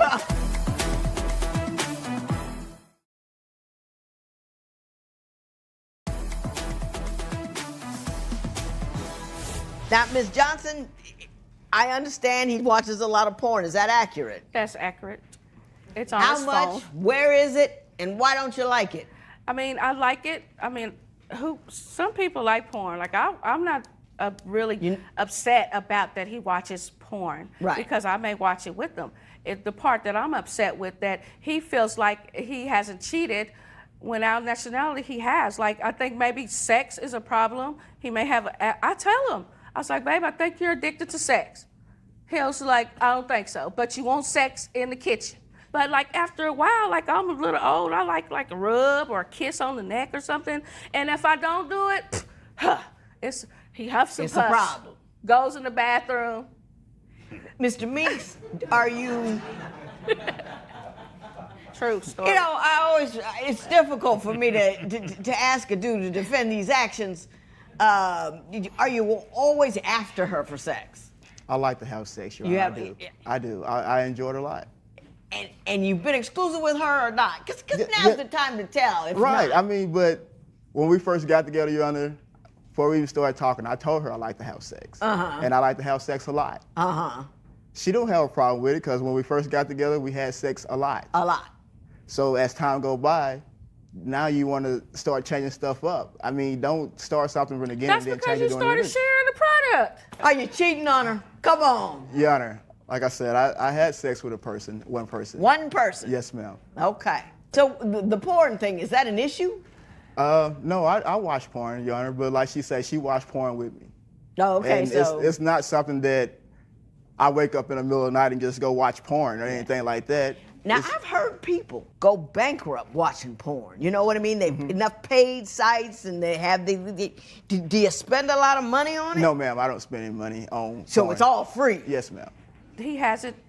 I just want him to, he tells me, I have to make up a story. Like he sleep, for instance. One night he sleep. and he has a fingerprint on his phone for his code. So I take his fingerprint and push the button with it. And what's the most incriminating thing? Did he not wake up? No. Your Honor, He did can I say not something wake about up. that though? Yeah, go ahead. Okay, Your Honor. She had the password to my phone, so she can go in anytime she wants to. I don't have your but fingerprint. She don't have my fingerprint, but the way I knew that she was going in my phone with my fingerprint, because one night I changed my fingerprint to my toe print. So when she tried to use my finger to get off of my phone, she couldn't, so she wake me up and say, oh, so now you don't change your password to your phone. Did he change up on you? He changed, he'll tell me, and then he'll say, oh, it's this number, and then I'll go in the bathroom, come back, let me see your phone, it's a different phone. But Is he there stuff started on there that. she can't see? That's what I want to know. Yeah. No, Your Honor, it's just she thinks everything that she do is okay, and she try to justify it, but she have guys calling her phone all the time, Your Honor. She have different guys calling her phone. She have different guys texting her phone. Do you really think she's cheating on you? I do, Your Honor. From time to time, I do. Proof. Well, yeah, that's exactly what I'm going to ask for, Yeah. Mr. Meeks. I want you to dig deep And I'm finna tell you, Your Honor. and tell me something that's going to make me say, yep, she's doing the wrong thing. Is there a reason you haven't married her yet? Do you feel like she's not the one? You're not the marrying kind? Any of those things are okay answers, but we need to know which one it is. Well, Your Honor, honestly, He's married. I'm getting it. Well, there you go. Do you monitor your partner's social media activity and text messages? Tell us what you think at facebook.com/Divorce Court. Divorce Court will be right back.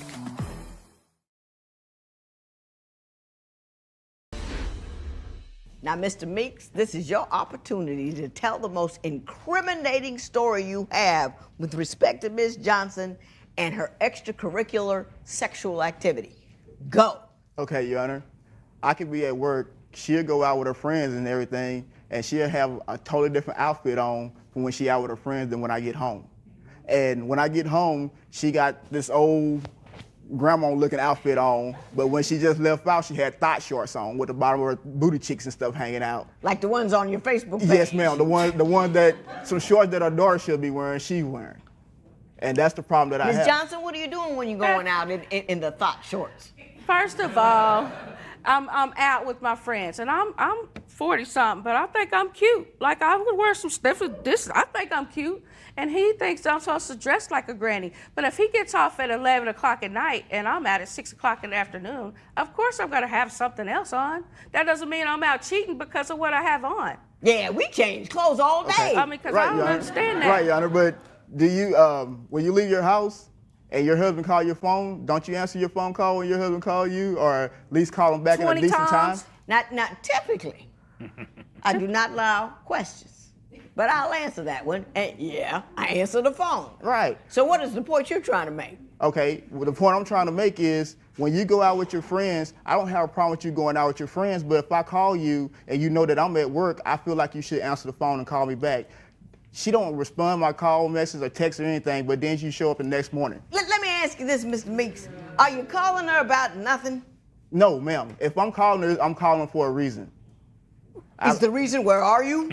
Yes. Oh, I ask where she is. Yeah? Yeah, I do. But it's not asking her like to check up on her to keep tabs with her. I'm asking What you asking for? Because like when I take breaks and stuff, I have to call her so she can come pick me up off my break at work and On stuff. tabs. Another thing, he goes to work. He works a couple of jobs. And to keep me at home, I have to go pick him up from work for a break for 30 minutes, take him back to break, take him back to work, pick him up for after work, and people that live right next door up the street can just drop him off or something, but he needs me to come. And then like with the cards on E, I was like, well, I need gas and money to eat, or I need this. He'll give me $10 for gas, cigarettes, something to eat, something to drink, and something for the kids for $10. Like he's just trying to, and the gas tank is on E, might I add. Mr. Meeks, are you cheap? No, ma'am, I'm not. I'm not cheap at all. It's anything that she needed and want, I take care of it. But the problem that I have with Cherie is that she would take her last and want to give to the world. And I try to tell her we can't take care of the world in our household too. We got to take care of us first, and then you worry about your friends. What, she's giving money out to friends and Yes, whatnot? ma'am. She'll give her last to anybody. And she want to help the world, but I'm not a help the world person. You know what I'm saying? She's trying to help yourself. I understand Exactly. that. Hey, I'm right with you. Ms. Johnson, is he tight with the dollar because you give the last one away? I'm a save the world and he's to save myself. Like, it's just in my heart. If somebody needs something and I got it, I'm going to give it because I'm going to get a blessing back. And I try to tell him, and he doesn't care about that. Yeah, but you blessing them with his money and not your own. Exactly, Your Honor. Well, the difference between me and him is I'm not his wife. First of all, that's what I want to be, but I'm not his wife. Uh-oh. She said it. Did you hear her? I heard Your Honor. What'd she say? She said that she's not my wife. And that's why we're here, you know. Right. She's gonna bounce if you don't come across with the ring. And I think that's the entirety of this whole matter. The sex, the post, none of that matters. She wants a ring, and I'm gonna see if I can get her one. Would you relocate to another state before your partner proposed? Share your opinion on Twitter and Instagram at Divorce Court. Divorce Court will be right back.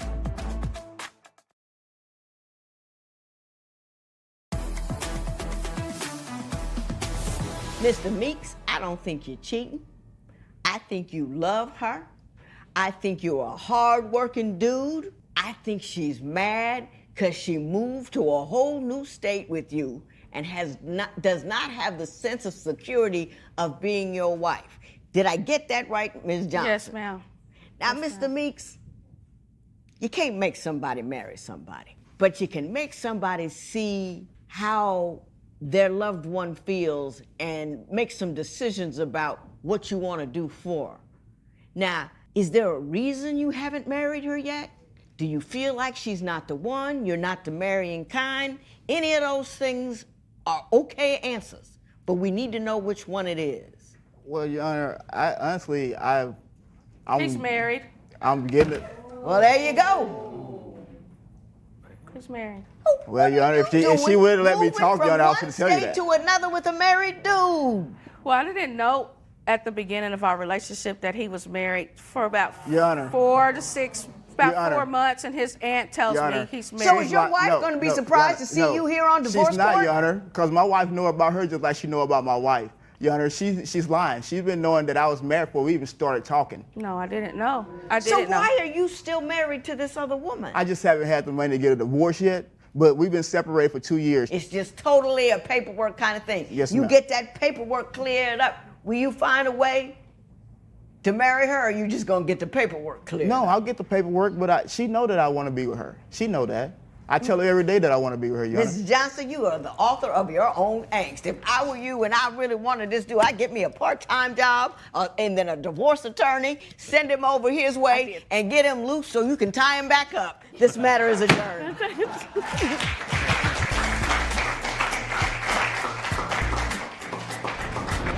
I had tons of doubts before today about getting married, but after listening to the judge, maybe I'll let him get a divorce before I decide if we'll be together.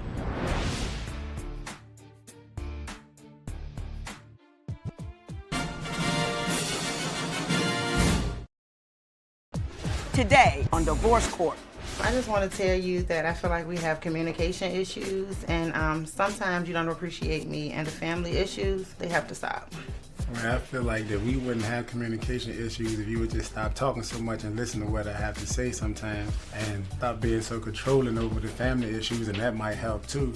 When I decide to give you say-so, Joshua, you don't say anything. When I don't ask for your input, that's when you decide to speak. I'm willing to do whatever we have to do to get it together, but I feel like we need to be on the same page.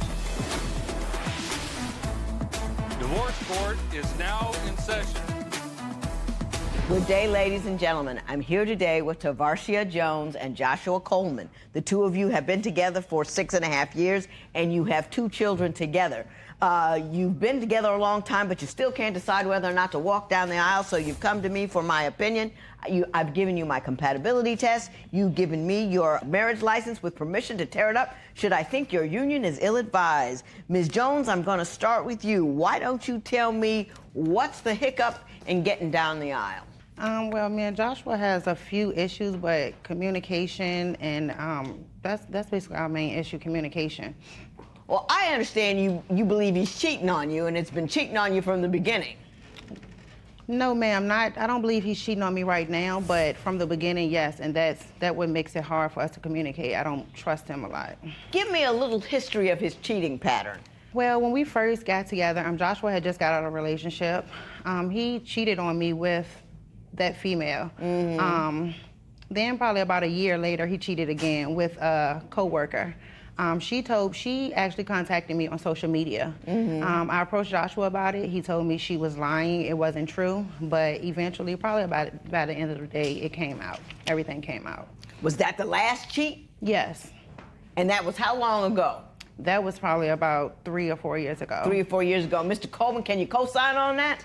Yes, Your Honor, I can. I admit to cheating, but I've changed my ways. I've matured. I'm a family man now. I go to work every day. I come home to her and the kid. And so it's, okay, so what do you think the major stumbling block is to you getting down the aisle? Communication. Communication.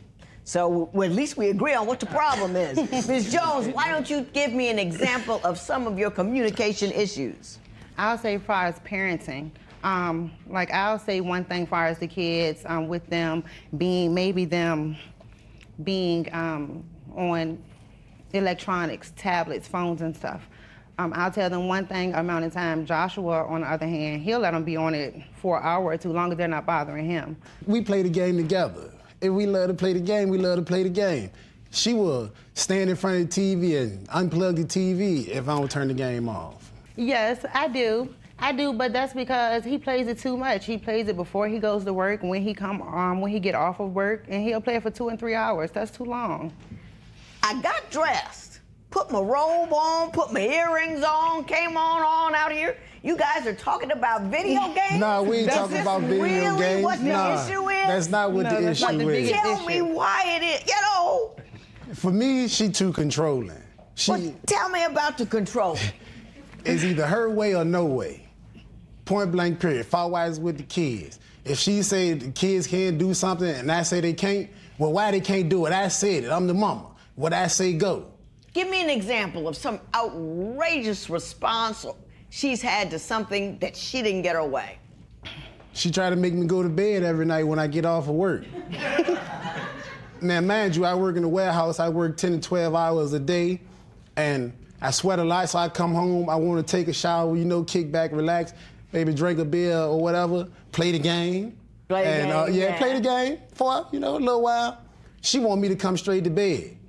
As soon as I get Does up. she have a purpose? Nah, it ain't no purpose. Yes. She don't want to give me no sex. I ain't gonna say nah all the time. Sometimes, yeah. But most of the time, she just wants you in the bed. She just want me in the bed, come to bed. I just got off work. I need some chill time to wind down. I need some me time. Ms. Jones, what is your response to that allegation? Well, that is true sometimes, but it's only because I'm without him 12 and 14 hours. And then when I go to sleep, I can't sleep unless he's with me. So if I'm waiting up until 4 or 5 o'clock in the morning until you get off of work, yeah, I want you to come to bed so I can go to sleep. I couldn't sleep for all these hours that you've been gone.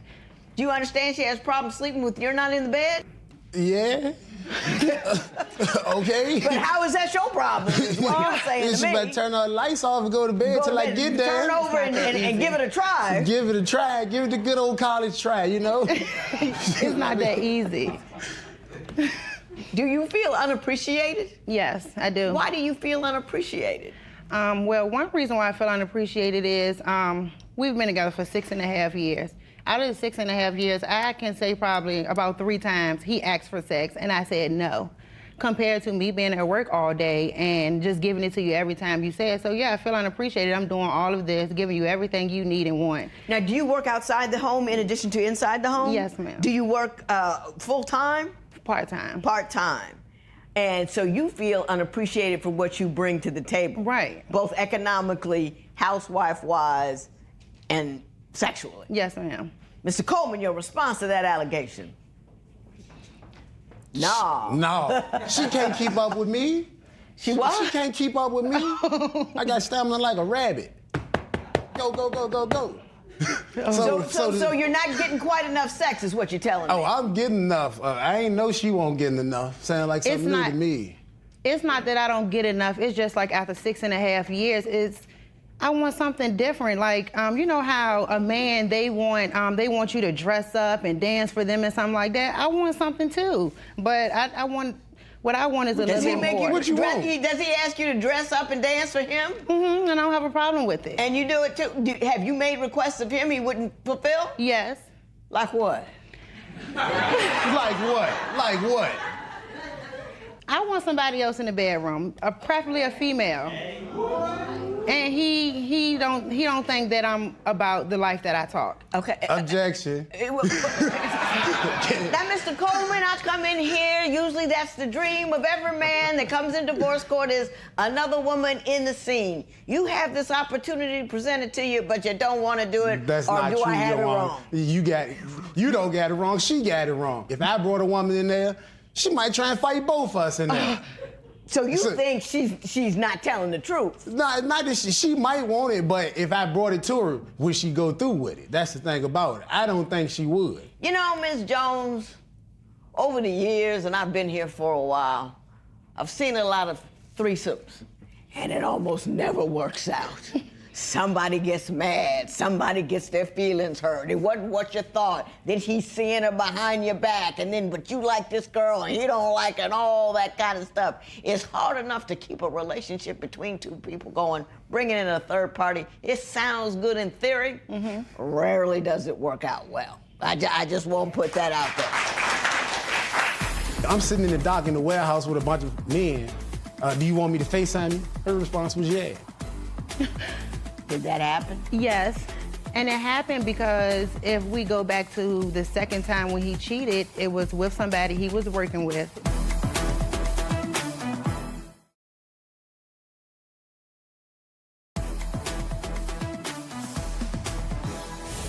You say that his family has a problem with you. Is that accurate? Yes. What is the problem your family has with you? She mean. Now, Mr. Coleman, I'm gonna get to you in a minute. What do you think the problem is? And then we'll hear from Mr. Coleman. Well, last year, my daughter accused a family member of touching her. Okay, the family didn't agree with the way that I handle things. I got the authorities involved, and I automatically kind of cut off communication far as her being around them and things like that. And ever since then, it's just like that. They don't want to have nothing to do with me, basically because of what I decided to do with my children. Mr. Coleman, did that happen? Yes, that did happen, but let's rewind. Let's go back a few years before this. Okay, let's do that. Let's go back here. a few years before. One of my family members and one of her family members were messing with the same man. Did that happen? Yes, ma'am. Anybody fight? Yes. Yes. No kidding. I was just trying to be funny. No, we come from the hood. They were fighting, shooting, and everything. Yeah. Oh, my goodness. It was a lot. It was a lot. That started the rift, and then it just continued to be more and more. But with my family's biggest issue with the whole touching of the child situation was the way she went about it, with exposing it on the social media. I'm not a social media person. So me personally, I don't care, but I stood by her because she is my fiance, soon to be. And it's not about her taking just my child away. She took all of the kids away from the family. It's not just one. I have family members that always want to get my daughter, my kids, they always want to get them, but she says no, and if I have to clear it with her first. If I don't, it's World War III in the house. Right. That goes back to the controlling issue. Well, explain to me other areas in which she's controlling. Give me a story to make my hair stand on end. With her being controlling, this is a control issue, trust issue, all rolled into one. Okay, sounds like a good one to me. One night I'm at work, the power goes out. We have an OSHA law that says you got to stay there for 4 hours, or if the power come back on, finish the work when the power come back on. I text her and told her the power went out. She said, and I was like, we got to stay there for 4 hours. She texted me back, yeah, okay. So me knowing her, I know automatically she didn't believe me. So I asked her, I said, what's wrong with you? She said, I don't know, that just don't sound right. So I said, do you want me, I'm sitting in the dock in the warehouse with a bunch of men. Do you want me to FaceTime you? Her response was yeah. Did that happen? Yes. And it happened because if we go back to the second time when he cheated, it was with somebody he was working with that he would stay late at work, late at night, to see this person after work. So that's the reason why it's like that. Right, right. All right, but that's cool. I was working with women then. Right now, I work with all men. If you find a woman in that warehouse, yeah, it's news to you. Yeah, I work with all men. I don't want no man. Straight up. We have gone all over the place with this, with communication, trust, cheating, and the family. And it seems to me that a primary source of contention is that family piece. So I want to take a moment and explore that so we can get that cleaned up. Okay. But what about the rest of my family? If they wanted to see him so that you bad. feel like his entire family ought to be exiled because of what this one individual did? Yes. Yes. Could you ever completely trust your partner after they cheated? Tell us what you think at facebook.com/Divorce Court. Divorce Court will be right back.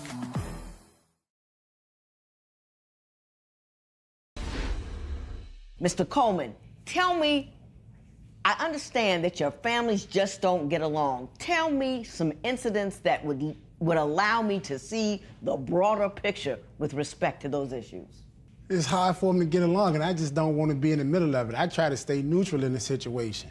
But if I don't take her side or agree with what she says, automatically I'm taking my family side. And my family pulling at me like she shouldn't have all the say-so with the kids because they're your kids too, which I understand that. But like I said, I'm trying to build a family here. Okay. So I try to stand by her side, but once I say, I don't agree.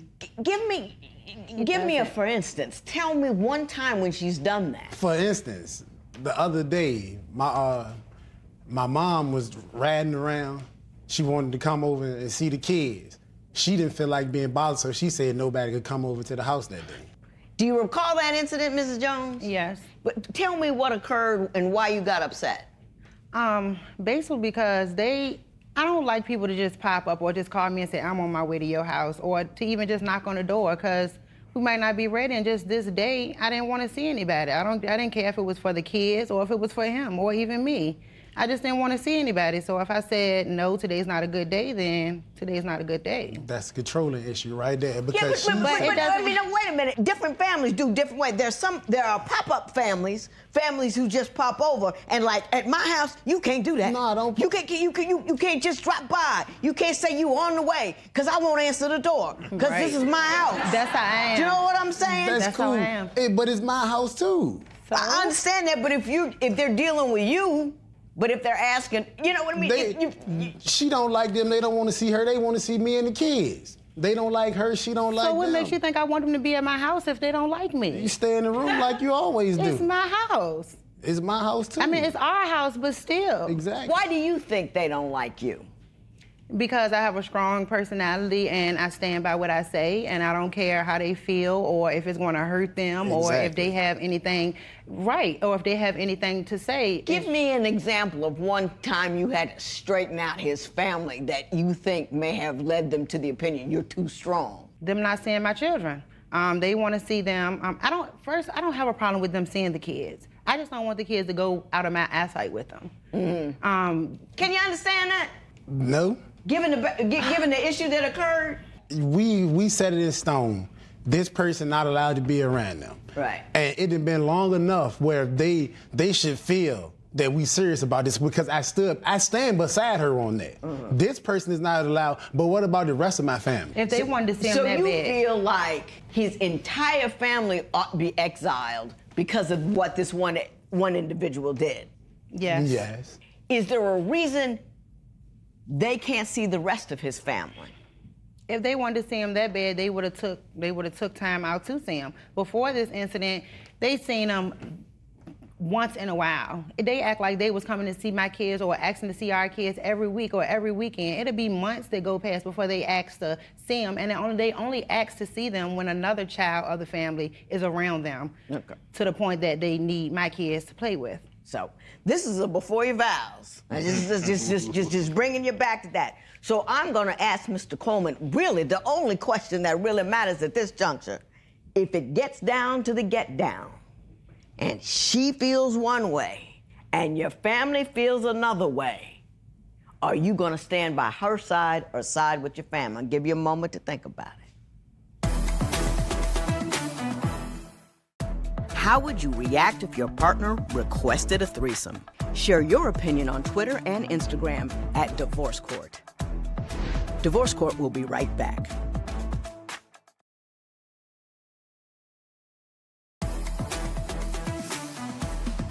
Did you think about it? Yes, Your Honor. You got an answer for me? Yes, I do. Tell it to me. I was sad with her, of course, because I see myself spending the rest of my life with her, building my empire with her, building our empire together. Now, I was going to ask for a professional love, but he just skipped right on into it and fell down face forward and listen. Now, I'm going to do a little work on your behalf, if you don't mind, okay? Thank you. I think this guy really loves you. Yes. I do not in any way, shape, or form blame you for the anger that you harbor toward individual X. But let me say this to you. If you love him, you cannot excise him from the rest of the family. You don't want your kids out of your eyesight, but you don't let his families come over to see the kids. So that's a double-edged sword. Yeah. Make sure they're safe, but don't be extraordinary about damning an entire side of the family for the actions of one individual. Do you see what I'm saying? Yes. Don't want them out of your sight, that's fine. But they can come over every once in a while. Don't let them just pop up, but let them come over every once in a while. Don't stay, I can't imagine your anger. Can't imagine it. But don't allow that individual X to seep into the soul of your relationship with this dude and jack it all up. Right. That person's already done enough. So if you continue to let that inform all of your decisions with respect to all of his people, you're going to eventually cause him to be so resentful that he won't be able to actively and lovingly and consistently participate in this marriage I think you ought to have. So there's your marriage certificate. There's my best advice to you. There's my best work on your behalf. Good luck to both of you. This matter is adjourned.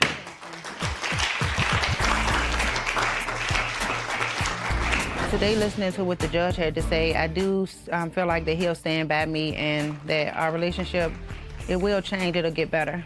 In order to bring V and my family together, it's gonna take a lot of hard work, a lot of sit-downs, a lot of talking it out like adults supposed to do.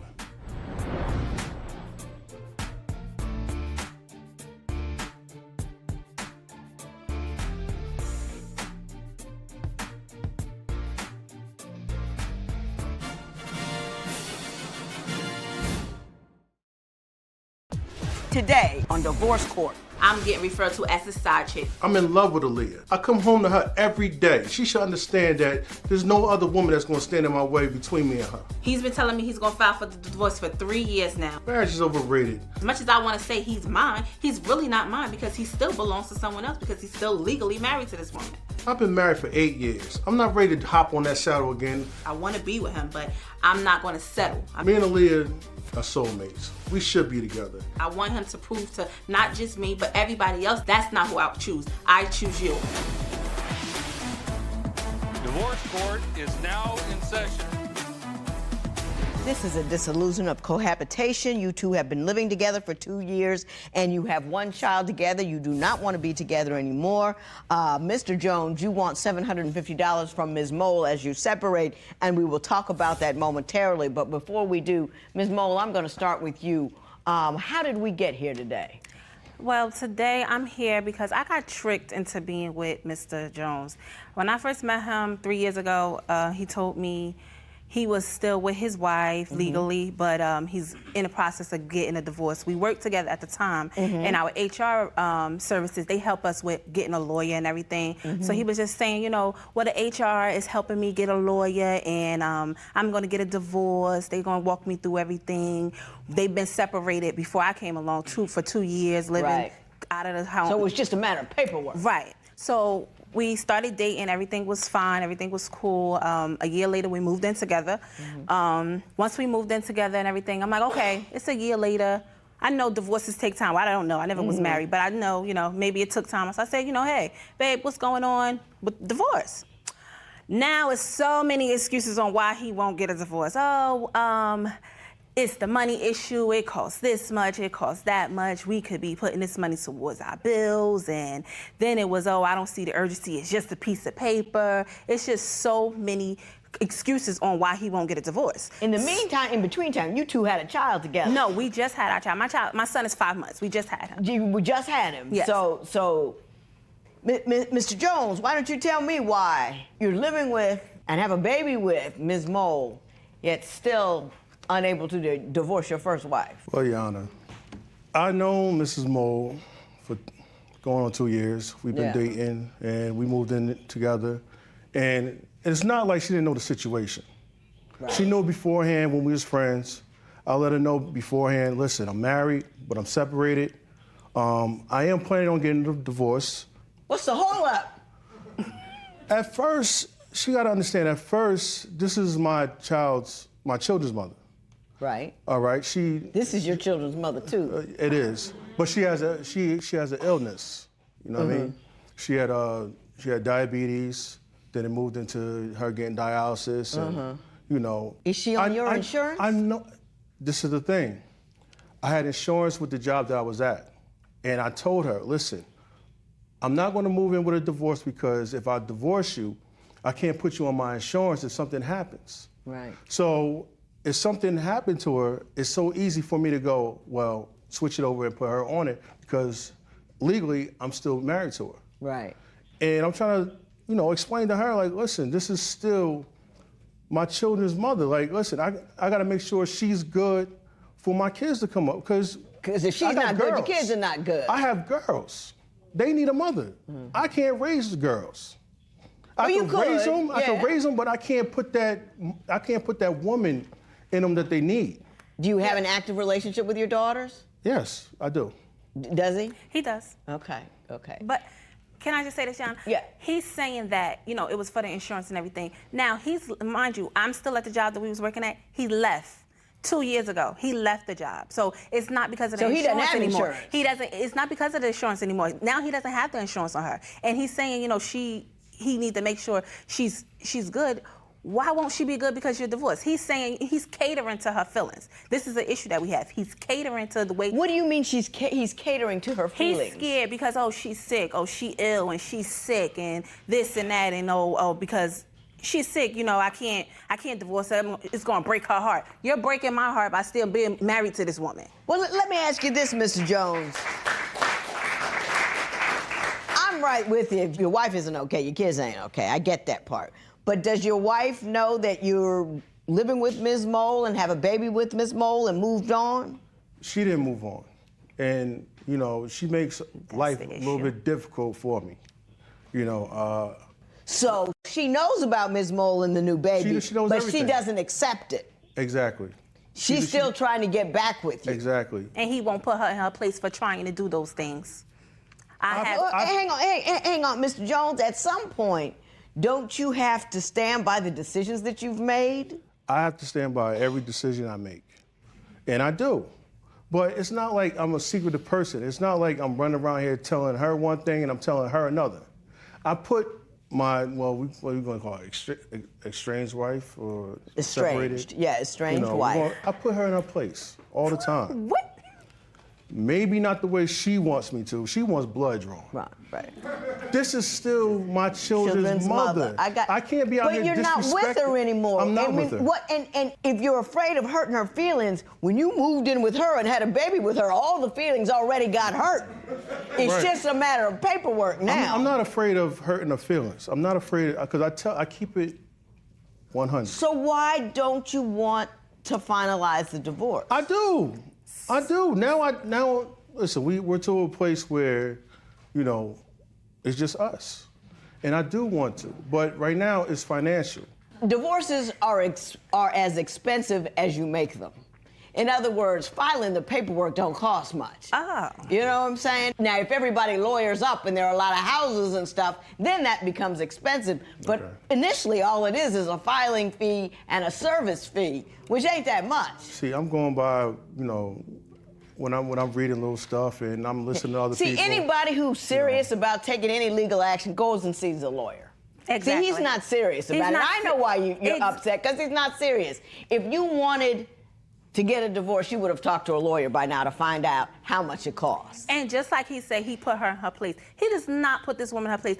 If I can approach, I have pictures, email of his phone. She calls him, she texts him 2, 3 o'clock in the morning. Oh, Jay, I miss us so much. I'm laying here missing us. He don't respond. He thinks because, oh, but I don't respond. She texts him, oh, Pookie, what you doing? What you doing, Pookie? He don't respond to her. Oh, I didn't respond though. No, you need to say, stop calling me these names. Stop doing this and stop doing that. That's stopping it in their tracks. And he doesn't do any of that. He doesn't put her in her place at all. We're gonna have to talk about these emails because this ain't right. Me and her took some pictures, some racy pictures. She sends them to someone, and the someone knows my wife. She sends the pictures to my wife, and that lights up the fire right there. Bonfire. Why would you send sexually explicit photos of the two of you to anybody?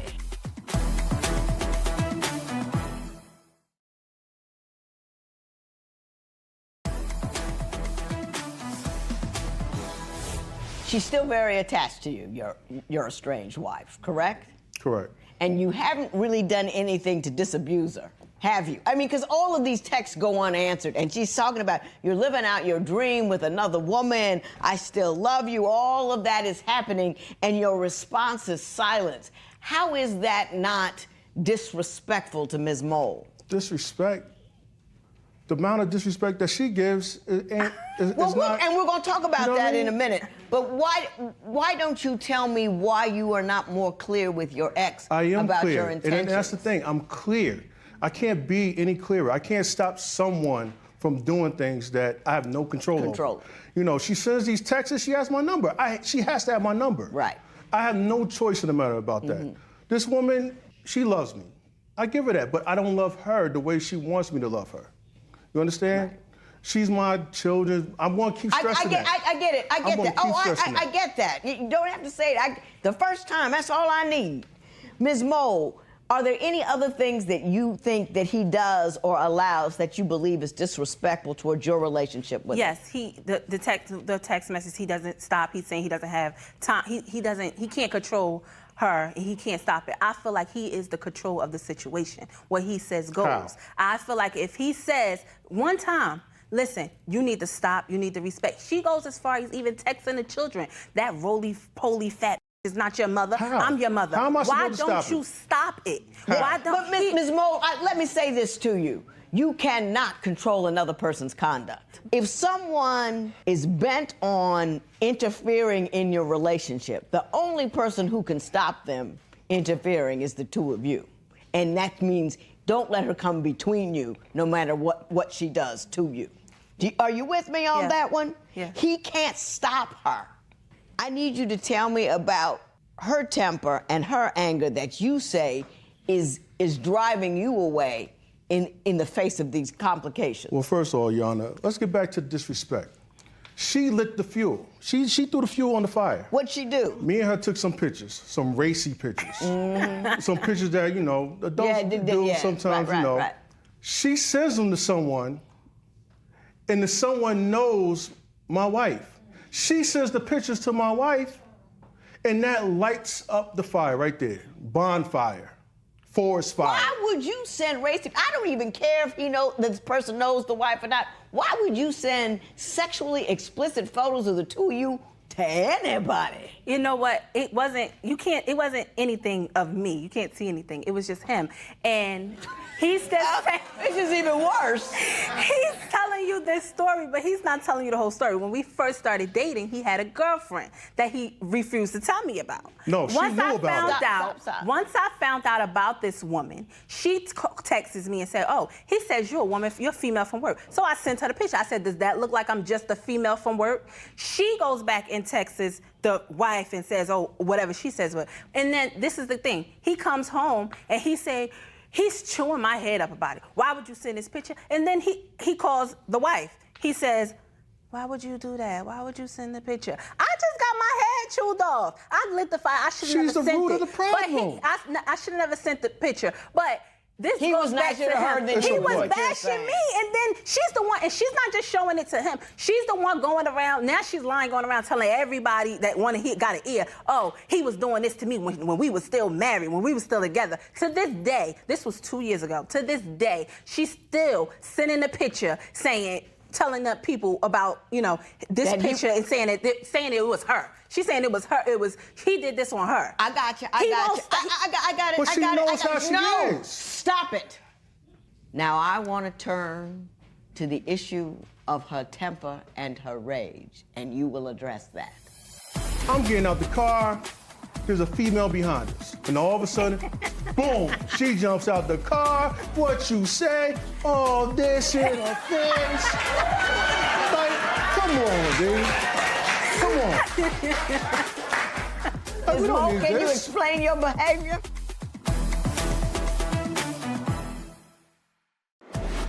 Would you start a family with someone who is still legally married to someone else? Tell us what you think at facebook.com/divorce court. Divorce Court will be right back.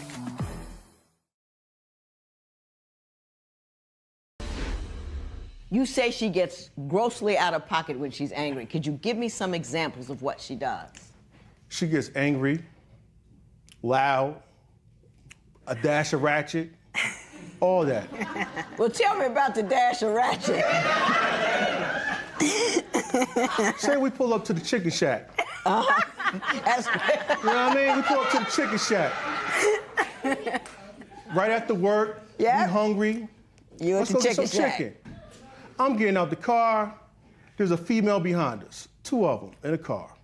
Whatever they're saying, I have no clue what they're saying. They're not talking to me, but for some strange reason, she thinks they're talking to me. And all of a sudden, boom, she jumps out the car. What you say? Oh, this in her face. Like, come on, dude. Come on. And I've never seen the side of her before. This was my first time, and I'm like, and I'm standing there like, what to do? And I don't understand because she's reading her rights. The driver's sitting there looking at me. I'm looking at them. They're looking like this. I'm going like this. I'm like, come on, man. Like, we don't need Can you this. explain your behavior? This lady is I'm trying to park, and she's like so into his face, and what are you looking back at her for? That was my issue. You sitting there, y'all glazing in each other's eyes for a second. I wanted to know what was the issue. She said something very rude to me. They were gazing in each other's eyes at the drive-in at the chicken shack. Yes, and you I'm like, really believe that? Maybe he knew her or something. I was getting out the and I was car. already frustrated from something that happened with something that was going on. Give me another dash of ratchet. Oh, my goodness. I want another dash of ratchet. One more, just one more. Oh, my goodness. Something ratchet, here you go. Let's add to the fire. We're going to a store. Right. She sees something she liked. I think it was like a keychain or something. So she has, hey, this nice bed, da-da-da-da-da-da. We go in, we check out, we walk into the car, and she's swinging a keychain. And I'm like, wait a minute, I don't remember purchasing this keychain. What happened? Where you get that? She was like, what they don't know won't hurt them. I'm like, yo, son, what are you doing? I go to the store every day. Like, what are you doing? Ms. Mo, do you care to explain that dash of ratchet? The keychain was like $14. Like, I just spent like $100 in that store. I deserve a free keychain for all that money that I just spent. And I'm the problem. And I'm the problem. I got a lot of obstacles here. Let me tell you what I think the problem is and what you need to do about it. How long would you wait for your partner to divorce an estranged spouse? Share your opinion on Twitter and Instagram at Divorce Court. Divorce Court will be right back.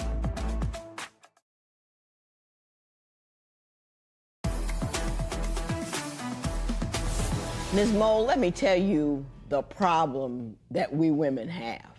The problem is that we are far too willing to latch on to a guy available or no, and make the other women in his life who may have preceded her the problem.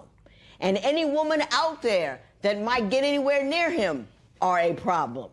And you become a crazed individual trying to secure this guy, and you believe that the rest of womandom is going to snatch at him like you did when he had a wife and a girlfriend. That's how your world runs. So you'll always be afraid, and you'll always be angry. And the woman at the chicken shack will always make you mad, because we have a certain system in which we have failed to respect and dignify one another.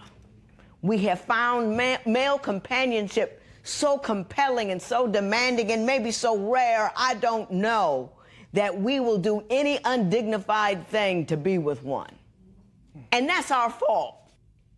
I think this guy loves you. I think this guy feels guilty as all daylights about his wife. I don't know what kind of roaming he does and why his marriage with his first wife ended. I can't label you a good guy, I can't label you a bad guy. I do label you as a guy that takes advantage of the situation that you got a whole lot of women and a whole lot of options, and you take them as you please. You're living the life of a polygamist. You know, you've got this one woman, you're married to her, you're nice to her, you're calm, you keep it all cool, and right over there you say it's because of the kids, but it's really the easiest road for you and for your conscience. You had that other girlfriend, I don't know why that other marriage ended. I'm sure that girl had something to do with it, or some other girl or something like that. Then this one got along, she got you close enough, she got you in the house, had a baby with you. Now you're trying to secure your position. As long as we're fighting each other like that, he will remain a polygamist, and he will never suffer for it. You'll never get what you want, and we'll all be angry all the time. I don't know the answer to that problem. I can't get mad at him because he's not divorcing her. I can't get mad at you because you believed him. All I can say is, woe is us unless we decide to do something else. Best of luck to the both of you. This matter is adjourned.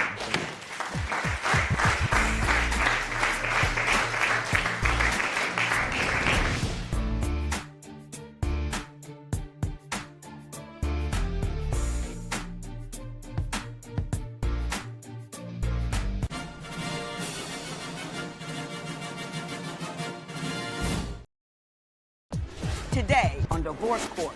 Me and Tyler were getting high. Now we just have different ideas of what fun is. Before I decided to get clean, we were spending every dollar we had on drugs. I'm guilty of turning a blind eye. It is time to put my foot down, and it might have to be time to move on. My family doesn't like my relationship with Tyler. I think it's a lot easier for them to look at me and say, because of the color of his skin, he's the reason that she is turning into the person she is, when I really, really want to save my girlfriend's life. If she thinks that by leaving me, she can become sober and that is what's going to make her happy, I fully support that. Tyler, I hope you don't give up on me. Divorce Court is now in session. Good day, ladies and gentlemen. I'm here today with Samantha Jackman and Tyler Critchlow. The two of you have been together for 5 years. This is a before your vows. You want to get married, but you're having some issues, so you've come to me for some advice. You gave me your marriage license. You've also given me a compatibility test. So I'm going to sit down, talk to you about why you love each other, but what the problems are. I'm going to start with you, Ms. Jackman. Why don't you tell me a little bit about your union and why you're here today? Well, I am here today because, honestly, I am an addict. Where I come in with him is he has gotten clean and sober. I'm here today because it's the last chance. I've been playing cat and mouse with addiction for a long time, and we can't be together if just one of us is clean and one's not. It just doesn't work. Were you both using together? Yes, we were. Were you using before you met him? Yes, I was. Okay. Tell me how that started. What road did you go down? Well, I went down a bad road. I've always been, I'll say independent, a loner. So when I started out using K2, it's not the drug I'm using now. K2 is like a synthetic drug. It's like chemicals, and it can be Yes. pretty much anything, just whoever's Literally. cooking it. Yep, and I got addicted to that, and I went to him pretty much. He called me, and I needed something familiar. He said he wasn't gonna let me go, because I was When you say you went to him, I'm not quite sure what you mean. He called me one day when I was having a rough day, and I never answered the phone. I didn't like to talk to people, knowing what I was doing. I was embarrassed, and I just felt in a bad place. And I picked up his phone call, and he asked to hang out. When I went to hang out with him, because we had met each other in high school, I wasn't the same person. So he literally looked at me and said, "I'm not gonna let you leave my side until, I get you better." Mr. Critchlow, is that accurate?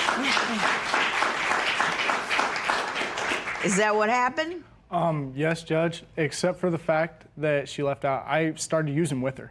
For all the applause that people gave me, I fell right back down the road. Had you been using before you met her? I've used in the past. I had started trying to get myself a little bit better at the time, not 100% there yet.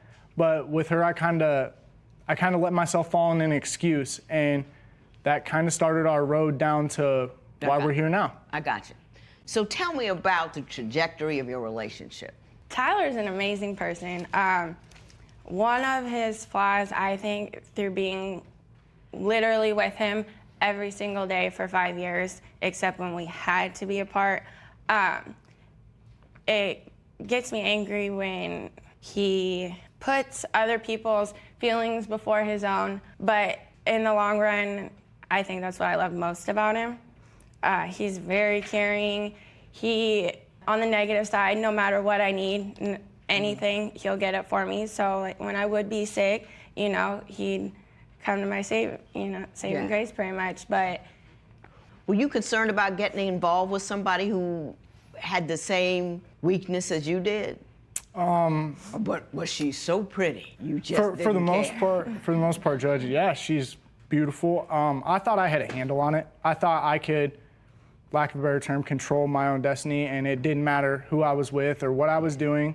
So did you pursue her, or was it pretty much, because it seems that you would call, well, she called, you my woman, that's it. It couldn't have been like that. No, it started in high school. She had a boyfriend at the time. I transferred to the same high school as her my senior year. And I pursued her every day. I would text her all the time and call her. She never gave me the time of day. She wasn't that type of woman.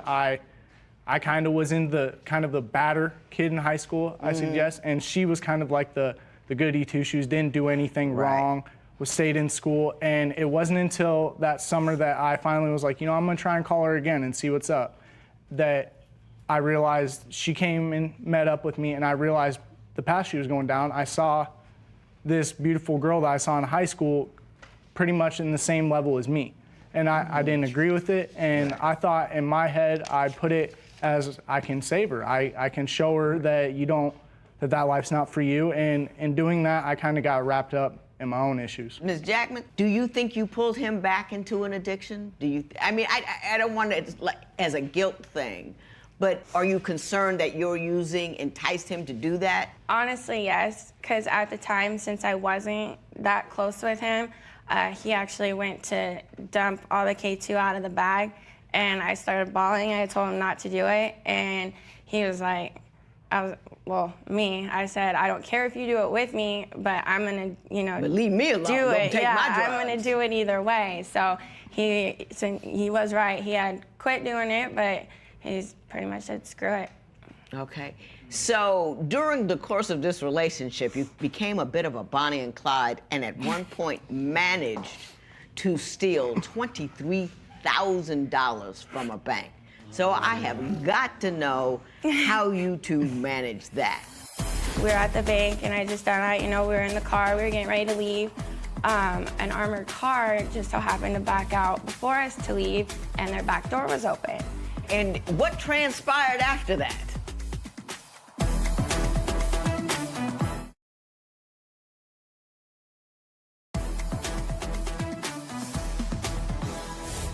So, Ms. Jackman, tell me about the $23,000 heist. Well, I would like to think of it as just luck, because we were at the bank. I actually went to pull out the last $25 in my savings account, which would mean I would be closing it down.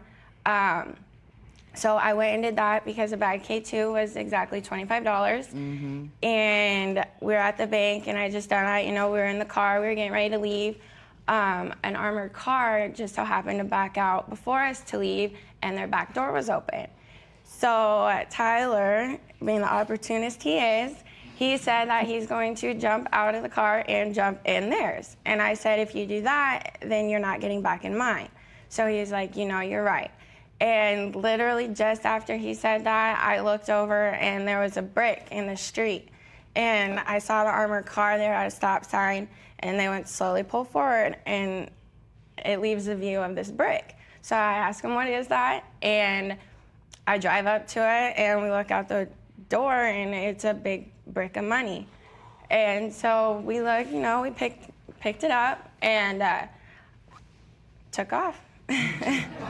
And what transpired after that? Went and got high. Yeah. That was the first thing we did. And then I had this great plan that we were going to figure out how to leave the state. But in doing that, I made a mistake, and I decided to go shopping. Went to the mall.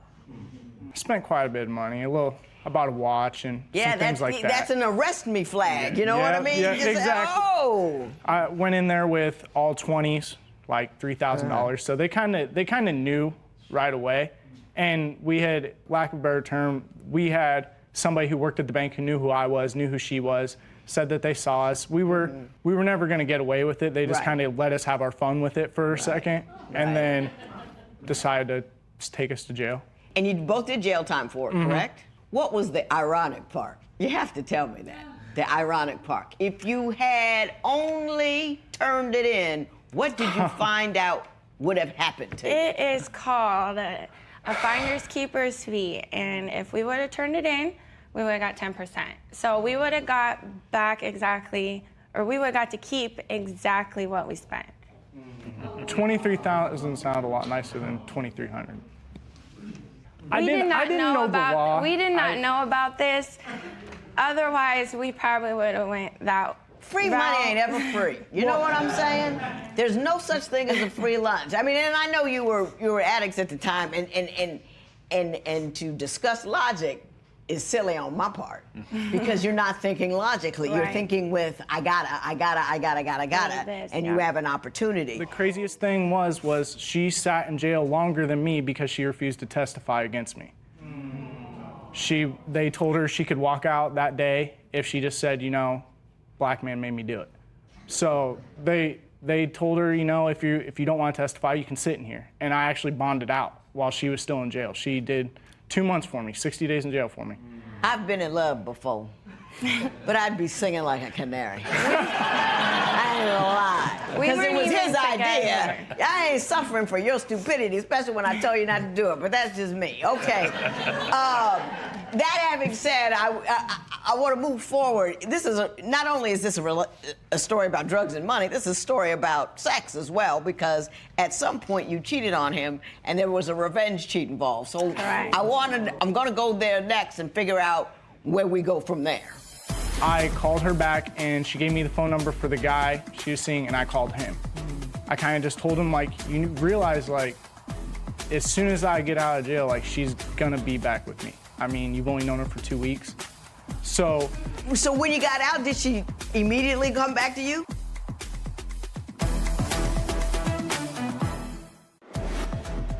Would you go to jail for your partner or cooperate with the police?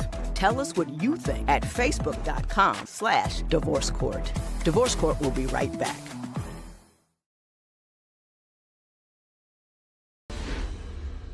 So tell me about your cheating on Mr. Critchlow. He was, at the time, in jail to get off probation, and he left his phone, and I had never done I didn't put myself in any of the getting the drugs, so I had never messed with that. But when he left his phone and had introduced me to this drug, I kind of took it upon myself to, use his phone to get the numbers to do it. This kid I knew got it for me, but then he also used with me. Sure. And then after that, it was 2 weeks, and he told me he loved me, and I fish took him in, kind of just until, Tyler Just until he got out. Mm-hmm. The idea of alone, does that terrify you? No and yes. Being alone terrifies me in the way, not to have someone pick me back up type thing. Because the way you describe, well, I got to hook this one in until that one gets out, as if existing on your own is really not an option. Have you ever talked to anybody about what's not happening drug-wise in your head, but happening in your head altogether? Because I understand you also have anorexia. Yes. See, so something's happening. You know what I mean? Yeah. Have you ever talked to anybody about what's happening unrelated to that? Nobody but Tyler. Nobody I haven't talked to. He's a nice guy, but he's not qualified. Right. You I get just feel that? like I get told the same thing from everybody, and me, I kind of feel like, I know what's best, even though on the outside looking in, I absolutely don't. I have no idea. You don't know what's best. You got Not that? at all. You don't know what's best. Mr. Critchlow, tell me about how you found out about the cheat and what did you do in response there too? So I was in jail, as she said, and I picked up the phone, was calling her just like I do every single morning. She answers the phone and she immediately tells me how she hates me. She hates my family. She doesn't want anything to do with me. And I'm just kind of blown away at this point. I'm like, what the hell happened, I called her back and she gave me the phone number for the guy she was seeing, and I called him. And he pretty much told me the truth, everything that had been going on. And I kind of just told him, you realize, as soon as I get out of jail, she's gonna be back with me. I can guarantee you she doesn't love you. I mean, you've only known her for 2 weeks. So when you got out, did she immediately come back to you? The day I got out. The day you got out. The night I got out, actually, she called me a million times, and I was trying to act like I was mad and didn't want anything to do with her. But I answered in the morning, and yeah, we saw each other the day I got out. So you knew he was like a place card. He was just holding your spot until you could get back out. Absolutely. Did you revenge cheat on her? Yeah, I did. When someone is an addict and is afflicted, the entire family becomes afflicted because it's not something that you go through alone. Your whole family goes through it with you. My understanding is that your mother believes that he's the reason that you're an addict. So I want to talk to her. What would you do if your partner became addicted to drugs? Share your opinion on Twitter and Instagram at Divorce Court. Divorce Court will be right back.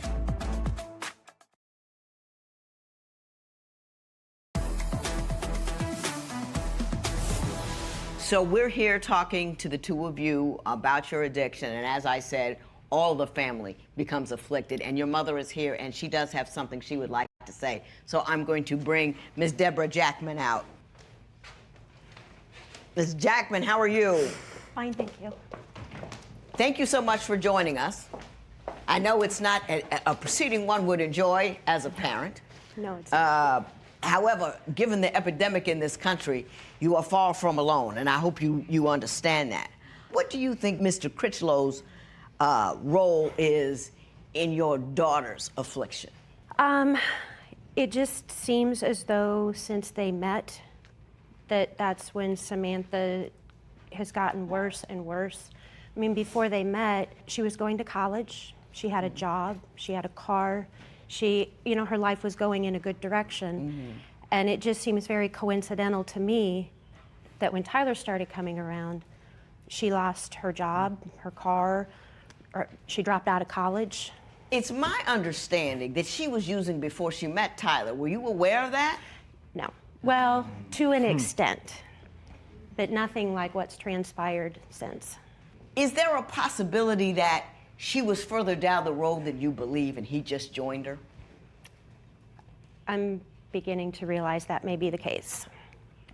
I mean, Tyler and I have had a very tumultuous relationship because I've always blamed him for Samantha's addiction. So what do you believe his role is? Even, given the new information that you have, you still think he has some culpability. Explain the level of culpability and why you believe it's his. Well, I don't know for fact, but I feel like it's his friends that have gotten her more and more down this road. Could I speak for a second, Yes, Judge? go right ahead, Mr. Critchlow. I feel like a lot of her anger towards me as an individual doesn't have a lot to do with my actions or my friends or who I am.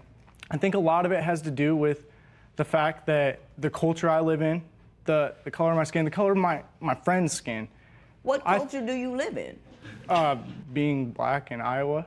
It's kind of a different situation. Right. By no means do I think that she's a racist or a bigot by any means, but I think just the type of lifestyle that me and my friends would entertain while we were having fun, I think that she used that as fuel to kind of present all these problems as my fault. And while we're talking about all this drama, we do have to make it clear about who did what to whom when.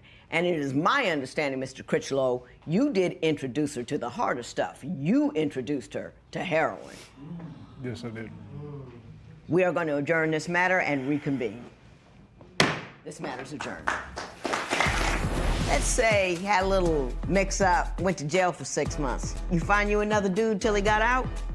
She came to my office begging for money, and she said, Mom, if you don't give it to me, I'm gonna go out to the car and get you the letter that I wrote you to say goodbye, because I'm gonna kill myself. Now, I would like to bring into this courtroom Mr. Ken Seeley. He is an interventionist from the show Intervention. Sam, I am begging you to get help. I firmly believe that if you don't, you're gonna die. We aren't done yet. In fact, we're just getting started.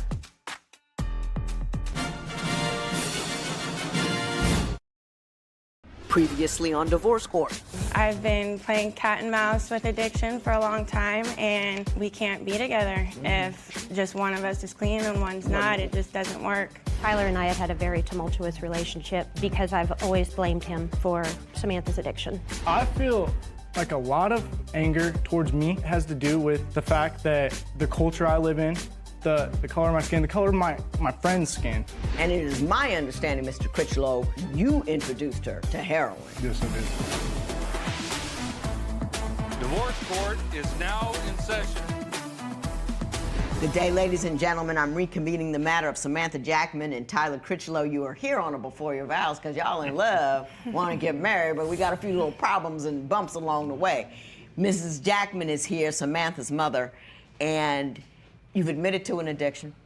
We've talked about you starting before you met Mr. Critchlow, but at some point he introduced you to heroin. Mrs. Jackman, tell me what it is you really feel and what's on your heart. What's in my heart is I want my daughter back. For years,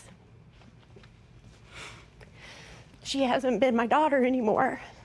And I think back to how things used to be, and maybe that's part of my anger toward Tyler, is because she never used to be that way. Mm-hmm. And I just want us to be a family. Tell me about the letter that she gave you at your office. I thought that was extraordinary. She came to my office begging for money. And, I try every time not to give it to her. And she said, Mom, if you don't give it to me, I'm gonna go out to the car and get you the letter that I wrote you to say goodbye, because I'm gonna kill myself. And she said it before, but the look on her face, it scared me. Yeah, and a lot of parents are held hostage by that. I've got to do this to save her. What I say in general to that is that an addiction is suicide on an installment plan. So you're just pushing the payments out a little further, so that even if you had said no and whatever happened, you didn't do it. The addiction did it. And you need to believe that no matter what happens forward, if you say no, the addiction did it, not you. Ms. Jackman, how do you feel at this juncture? I know you got to feel bad because you're crying. Absolutely. It's terrible to see your mom upset and all that kind of stuff. But you got to know, it's nothing personal. It never is. When Tell her that. It's really not. That day at your work, I needed money to go get Suboxone, which takes away all the withdrawals. And I didn't want to go get high. I wanted to go to the clinic and get medicine. And I've cried wolf so many times, I've lied so many times that even when I say, like, I'm really doing this, like, I really am, they just laugh at me pretty much. And that's understandable. He's been untrue so often. That I get angry at myself. That's why I do those things that part of me doesn't mean, because I do know who I was and I do know who I can be again without this demon drug inside me. So I'm sorry. Ms. Jacqueline, what role do you believe Tyler has played in your addiction? Because your mom thinks one, and it's always easier to blame an outside force than it is the person you're like, because you love her.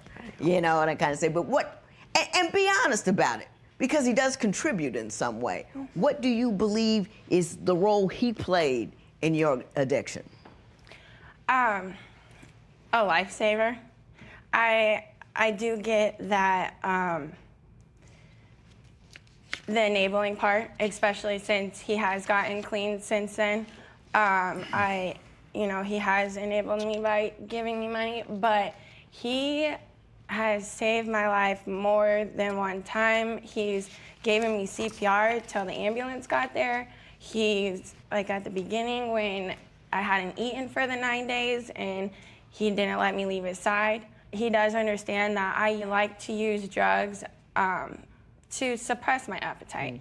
You know, when I use for a couple weeks, like, I see me lose 15 pounds.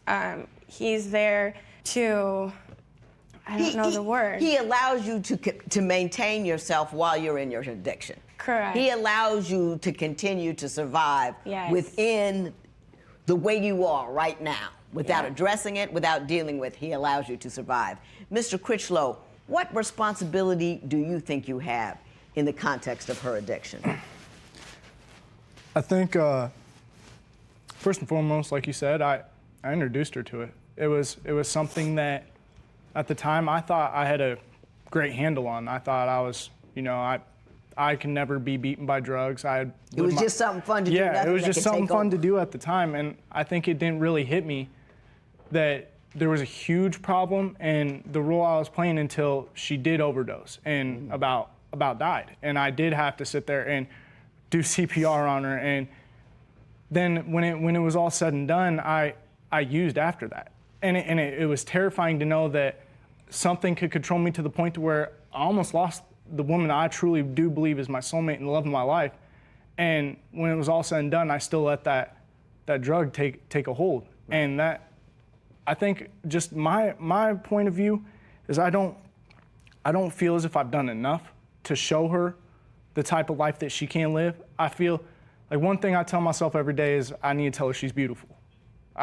One thing is, because I know her eating disorder, I know the use, I just want her to be so happy. And I think that I lose sight of true happiness with intermediate happiness, with making sure she's not sick, making sure she has money for cigarettes. You make her okay in the right now. Yeah. And in the long term, the right now is going to kill her. Exactly. That's what happened. What do you think, Ms. Jackman? Do you think this is the forever man right here? The guy? Yes, I do. Let me ask you a question. Let's say you had a little mix-up, went to jail for 6 months. You find you another dude till he got out?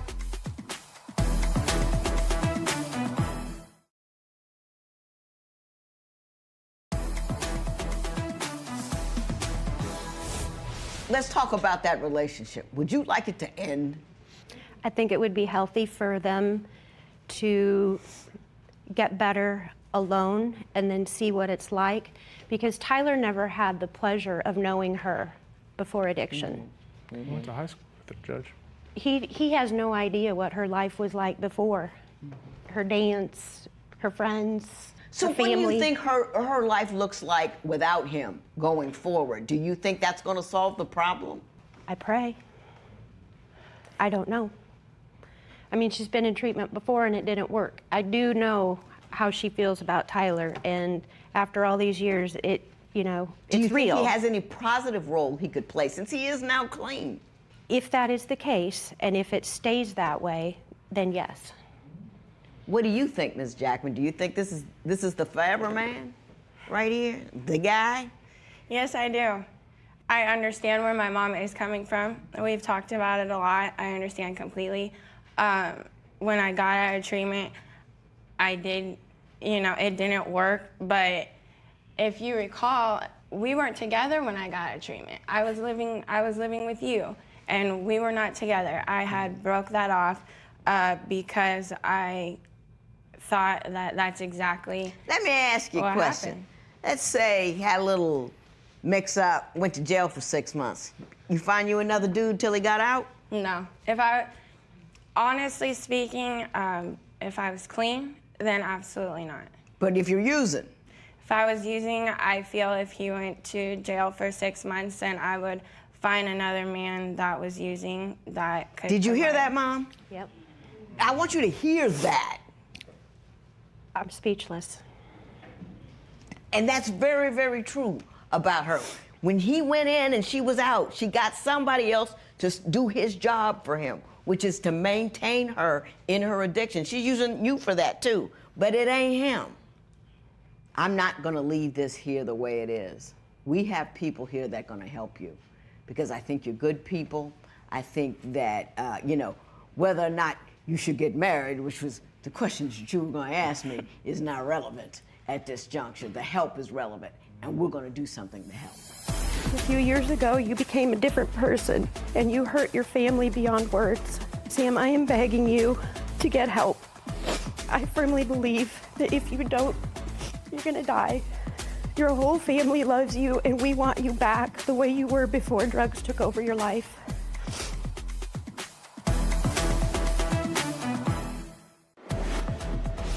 Would you marry someone who had battled drug addiction? Tell us what you think at facebook.com/Divorce Court. Divorce Court will be right back.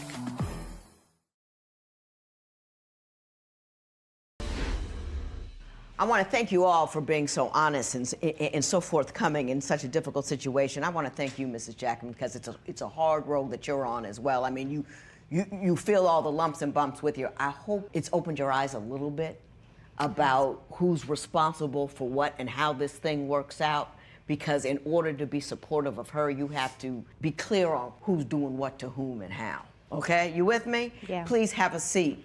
Now I would like to bring into this courtroom a man I have great respect for, Mr. Ken Seeley. He is an interventionist from the show Intervention. Ken, how are you? Good, how are you, Judge? Thank you so much for joining us today. Please, why don't you stand right over there? I know when I'm out of my depth. So, Mr. Seeley, I want you to tell us a little bit about yourself and then take it away. All right, Judge. Well, as you see, there's a whole family that's having a horrible time. I mean, the addiction is running the whole family system rampant. And you were spot on so many things, what's going on, holding your hostage. But I think Mom should tell her how she really feels and how this addiction has been affecting her and the behaviors that you've had, how it's really hit her heart and where it's put her in this place. Do you mind sharing that? I wrote you a letter.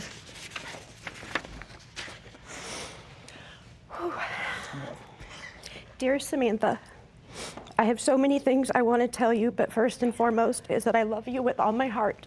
You have always been so kind and thoughtful, and a beautiful smile lights up the room.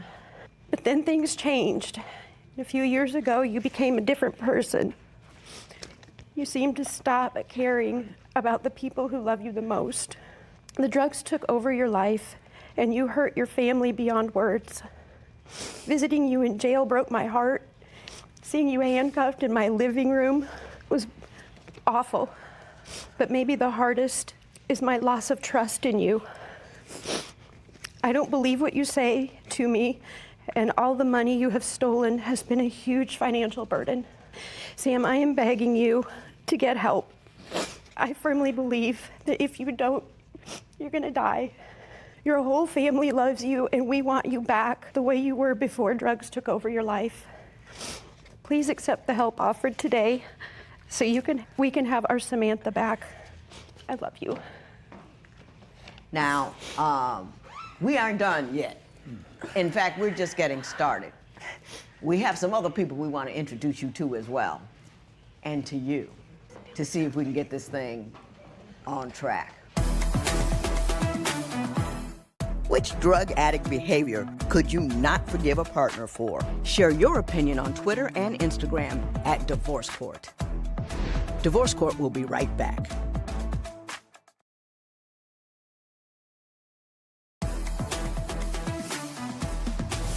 I'm going to let Ken really explain what's going on here, but I do want to introduce two people I have in the audience. A Ms. Camilla Balcom, the Executive Director of Shades of Hope, and Mr. Yama Azar, and he's got something for you. Ken, why don't you tell me who they are and what they're doing here? Okay, so for Samantha, we have treatment lined up for you for 60 days. And Cam, who's the executive director, is ready to take you into treatment. She's sitting right back here. And she could explain to you more of what that's going to look like, because there's been a trauma that you haven't dealt with. But there's professionals that you could talk to about it and help you deal with that trauma so you don't need to turn to drugs or your eating disorder. So they'll be able to help you with both of those. Okay? Is that a yes? That's an absolute yes. Thank you Oh, so much. wonderful.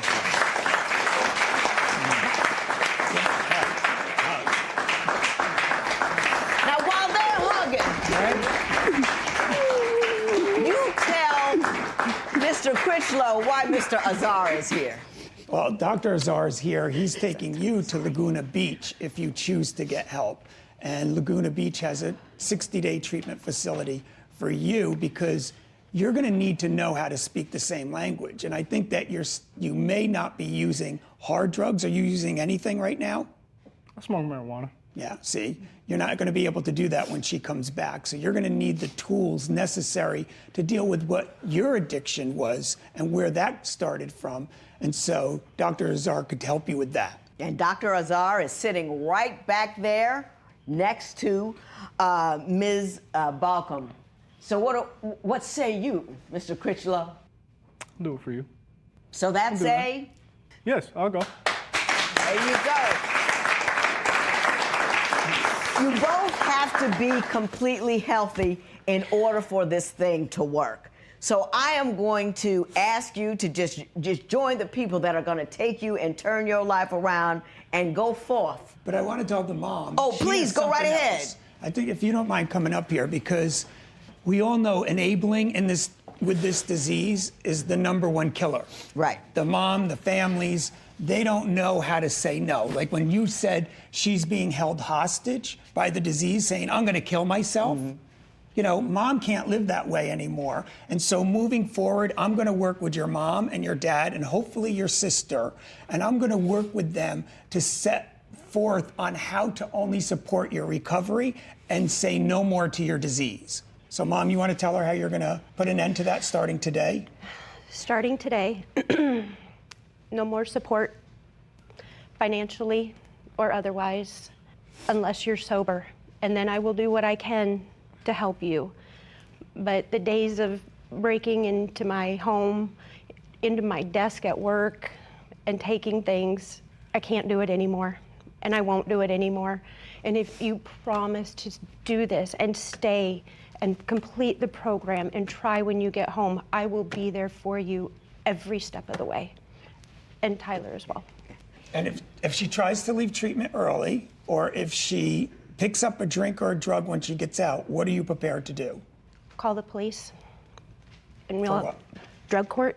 When one member of the family's sick, it's usually everybody sick in some way or another. There's a hurt and a pain and an emptiness and something really wrong going on there. And the only way we can make this work if we're willing to face what's wrong.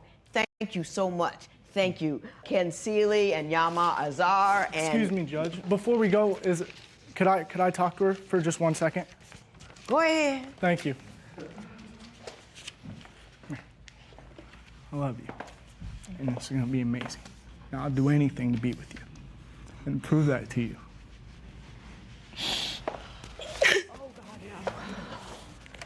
Can you marry me? Yeah. Be sober? No. Now let me say something to you, Mr. Critchlow. I hate to step all over your proposal, but let me say this. It's a sweet moment and all of that, but you guys are a long way from being together like that. Long, long way. And people get all excited and get engaged and want to go all over there, but you're a long way from that. You with me? Absolutely, Judge. Very, very long way. Yes, ma'am. All right. I know you're distraught. Did it Good show? luck to each and every one of you. This matter is adjourned.